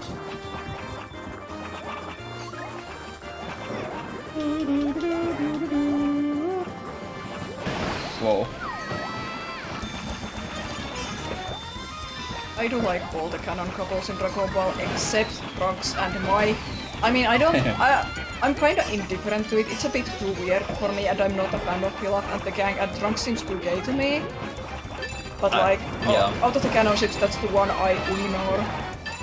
I don't like Emperor Pilaf and his squad, and I don't like how they were brought back in Super. I don't mind it, but I'm just not a fan of Pilaf and the squad. They're too... they're the comedic losers. Yeah. There have been far better comedic characters in Dragon Ball, so I'm not a fan of them. The one thing consistent between the manga and anime about Frost, yeah, the simping. You wish the relationship with Gohan and Videl went somewhere, kind of feels like they just made Videl basic later on. I don't tolerate the Videl slander, but I also understand what you mean. She kinda got put aside. She's had flashes of greatness since, but she just got so out of focus, you know. We don't get to see her much. But I recently found some pictures Toriyama has drawn, like for example he drew a poster for Battle of Gods, and Videl is there in a fighting pose and smiling, and Yeah. Gohan is just standing there. Toriyama never forgot, Yeah, Toriyama always knew what the characters were about. even though she lost focus sadly. But in Superhero 2 she's training kids martial arts with, she's teaching martial arts to kids. She Yeah. talks about that, that's really great. Yeah. I love Videl, I wish she got more screen time, I wish she was able to fight among the other characters, maybe one day. But yeah, I don't think she became as flavorless as people say. I just think she just got pushed out of focus. That's one thing. Dragon Ball power scale, yada yada yada yada. But someone said that the one thing that could quote unquote save the power scale of Dragon Ball is if that everyone else was also able to unlock everyone else was also allowed to unlock their potential like Saiyans. Like if Earthlings could match the Saiyans in fighting power and skill and whatnot, then it would be so fucking cool because I love the Earth characters. Yeah, if they want to do something like that, I'd be delighted to see it. They kinda put Piccolo on the same level in Superhero now. Yes, that was so cool. I love Orange Piccolo. Same, I like Orange Piccolo a lot. I'm not super fussed about the power scale in Dragon Ball. I'm just in it for the fun characters and fun fights and whatnot. Yeah, same. Because at the end of the day, even fucking Krillin could beat Frieza if the writer decides so. It doesn't really matter. What happens if Dabura kisses someone? Oh yeah, he had the saliva that turns people to stone. I guess they turn into stone. Unless they are other demons who might be immune. Oh my god, there's that horrible fan art of the what if the human Z-fighters got power-up. It's a fucking buff Krillin! I don't want to shit on the artist who drew that, but oh my god, buffs Krillin scares me. Just make him strong, he doesn't need to become a meatloaf. Yeah. Like, the thing about Dragon Ball power scale is that you don't look at it like a number, don't look at it like a scale. The power scale is more like a timey-wimey blob glob, you know? And I think that every arc more or less resets the scale in a way too. Yeah. Does that mean Krillin will go superhuman one day? It could be Krillin whatever. already is superhuman in a way. Yeah, Krillin is the it. strongest human alive, don't forget. I love Krillin. Krillin is so based. I really like the Tournament of Power because many characters got time to shine in there again. I think a lot of the build-up for Tournament of Power had some really good Krillin material. Obviously, Tien and Piccolo don't get that much screen time in Tournament of Power, but I'm not that angry about it. I know some fans are. Also, it actually really moves me. There's a moment in Tournament of Power with Piccolo where he blacks out for a moment and he sees Kami and Nail pointing forward towards Gohan who protected him from a big blast. I really like that. Yes. I got fucking chills remembering that moment. Yeah. I don't mind that not every character got the epic moment necessarily, but there's a lot of characters who did get epic moments, like Roshi. Yeah. Like, when it comes to Dragon Ball and the power scale, people need to, like, let go of the constant, like, who would win. And, like, it has been proven, and, like, Super Saiyan 4, 5, 6 by times 10 would win 5, 6, 5, T, you know, like, you know, but would Skrungla Brungla win if Goku was Strimbly Bumbly form and he has been proven to have power scale? Shut the fuck up! Like, it's vibes. Once again, it's vibes based. Why does shonen anime keep beefing up their characters so much, like they just randomly give them muscles and stuff? Yeah, I don't know. I think it's part of the male fantasy. Like the same reason why Western superhero men are super buff and why Hollywood male stars are encouraged to be and portray themselves as super buff. It's just my male idea, the male fantasy. Yeah. And also, how do you show a character is strong? Muscles. Yeah.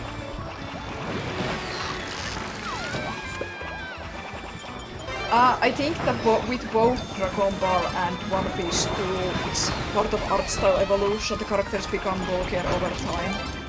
As part of art style evolution.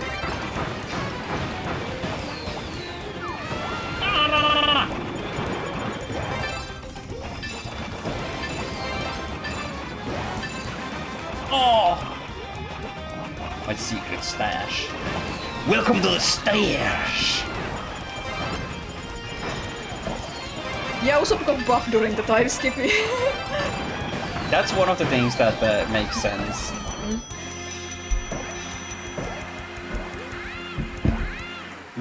We have time for one last round, I feel like. Yeah. I haven't been keeping count who has been winning more, but... It doesn't matter, it's for the fancy. Dude! The Big! Third player is always big. Huge! All my in real life friends are actually male. I went to uni with them. Software development uni. I was the only girl in my class. So anyway, all my friends from that uni are guys. And they do talk about going to the gym and beefing up. And disliking not being scrawny or something. So it's a real thing. Yeah. Cultural. Society. Of course, everyone wants to look good and feel good, and a lot of men just think looking more muscular would make them feel and look better, and there's not automatically anything wrong with that. Yeah. Oh, I love this song. I think it's original to this game. Oh, the burger.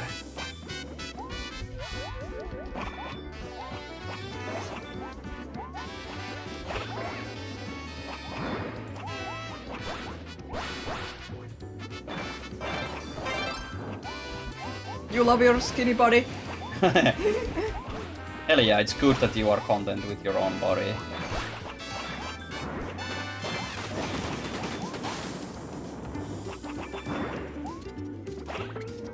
Oh, this music is good. Yeah. I forget what it's called. Tonight's Bright Light Show, maybe? Oh no, I fell off the sandwich. Smashed. I've been trying to learn to draw Dragon Ball characters and it's tough because I don't like the dehydrated mega steroid muscle look. Dragon Ball isn't the worst about this, not by a long shot, but I still think that many of the characters have crazy muscles that don't feel right for me to draw. I'm still learning how to draw big muscles too, but yeah, I'm trying to learn to draw realistic big muscles and not the gyms or steroid muscles, and it's surprisingly difficult to find references sometimes. Yeah. All this food must be stale as hell. Well, look at these rotten cupcakes right here. You were right. It's matcha! Rot mold.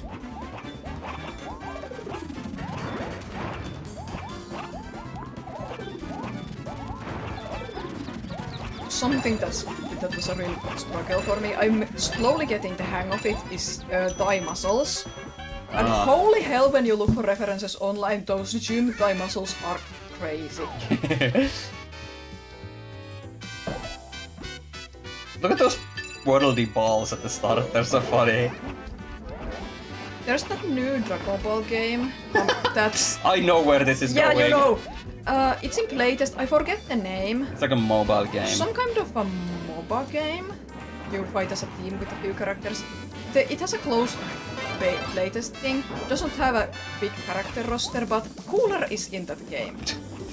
Yeah, base Cooler model looks good in that game, but what the hell happened to his power of form? The thighs and calves are fucking insane. Like, Cooler is a big boy, especially in his powered up form, but what the hell did happen to that game model in particular? Yeah. Crazy! Actually fucking wild thick.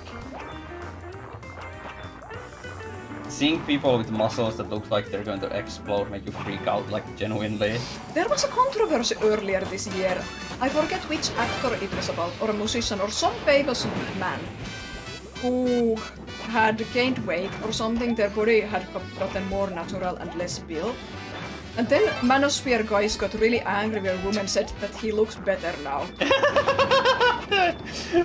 Oh my god. Like, it was an actual controversy that some guys online were like, they're lying, they want the ripped gym build, they're lying about the natural build. You like drawing big beef muscles as a joke for a powerful dude sometimes though, lol. I mean, yeah. Yeah. Nothing wrong with that. I'm trying to learn to draw big muscles better. I just don't like the look. I just don't. When you draw martial arts characters, it doesn't make sense to me to draw them looking like gym bros, you know? Yeah. Except maybe Jiren, who is a gym bro. Yeah, Jiren is a gym bro.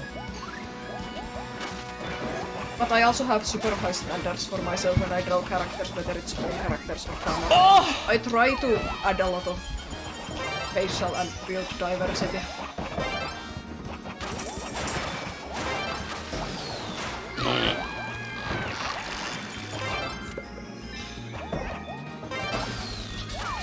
No! Cooler random planktons fed me for too long, that's why his thighs muscles are like that. Out of my fucking place, everyone! God, I die every time I see. God, that Frieza figurine, the buildable Frieza figurine kills me. Oh my god, I want it so bad, it's so bad. Frieza is a little guy. Frieza has never had defined abdominal muscles. Never. He has never had abs. Whenever I see Frieza with abs, I die. It looks so wrong. Like, it's almost like, I don't believe it looks as bad as it looks on the pictures, and I kind of want to get it for that reason. The What about Frieza? It's the Jump Force model of Frieza too. He has weird muscles that Frieza doesn't have. Oh, my ass hurts. I've been sitting. I forgot to stand up. Chad didn't tell you to stretch. Yeah, and neither did Ryemanni. It must have crashed. I'm good. I can sit for hours. Yes. Oh, yeah, Jump Force has a lot of wrong with it. I wanna stream Jump Force. I want you to stream Jump Force. Just need to find a copy of it because I don't think it's on Steam. No, it's only for consoles. Yeah. There is one joke from a show where they see a guy's veins bulging in his biceps and a character runs away screaming, saying, "His arm is having a heart attack!" And that's how you feel. Can you even still play it? Is it always online? I think it has a single player mode. I think it has a single player mode. Surely it's not always online. Yeah, think. Well, that was good, Corp. Chat commission me. Commission Pep. Let me just change this so I can get this out. Watch this space, I have shirts coming up. Yes, follow Pep's awesome shirts. Well, yeah, that was Kirby. That was really fun. I'm gonna end the recording here first. Check out Pep on Blue Sky and whatnot.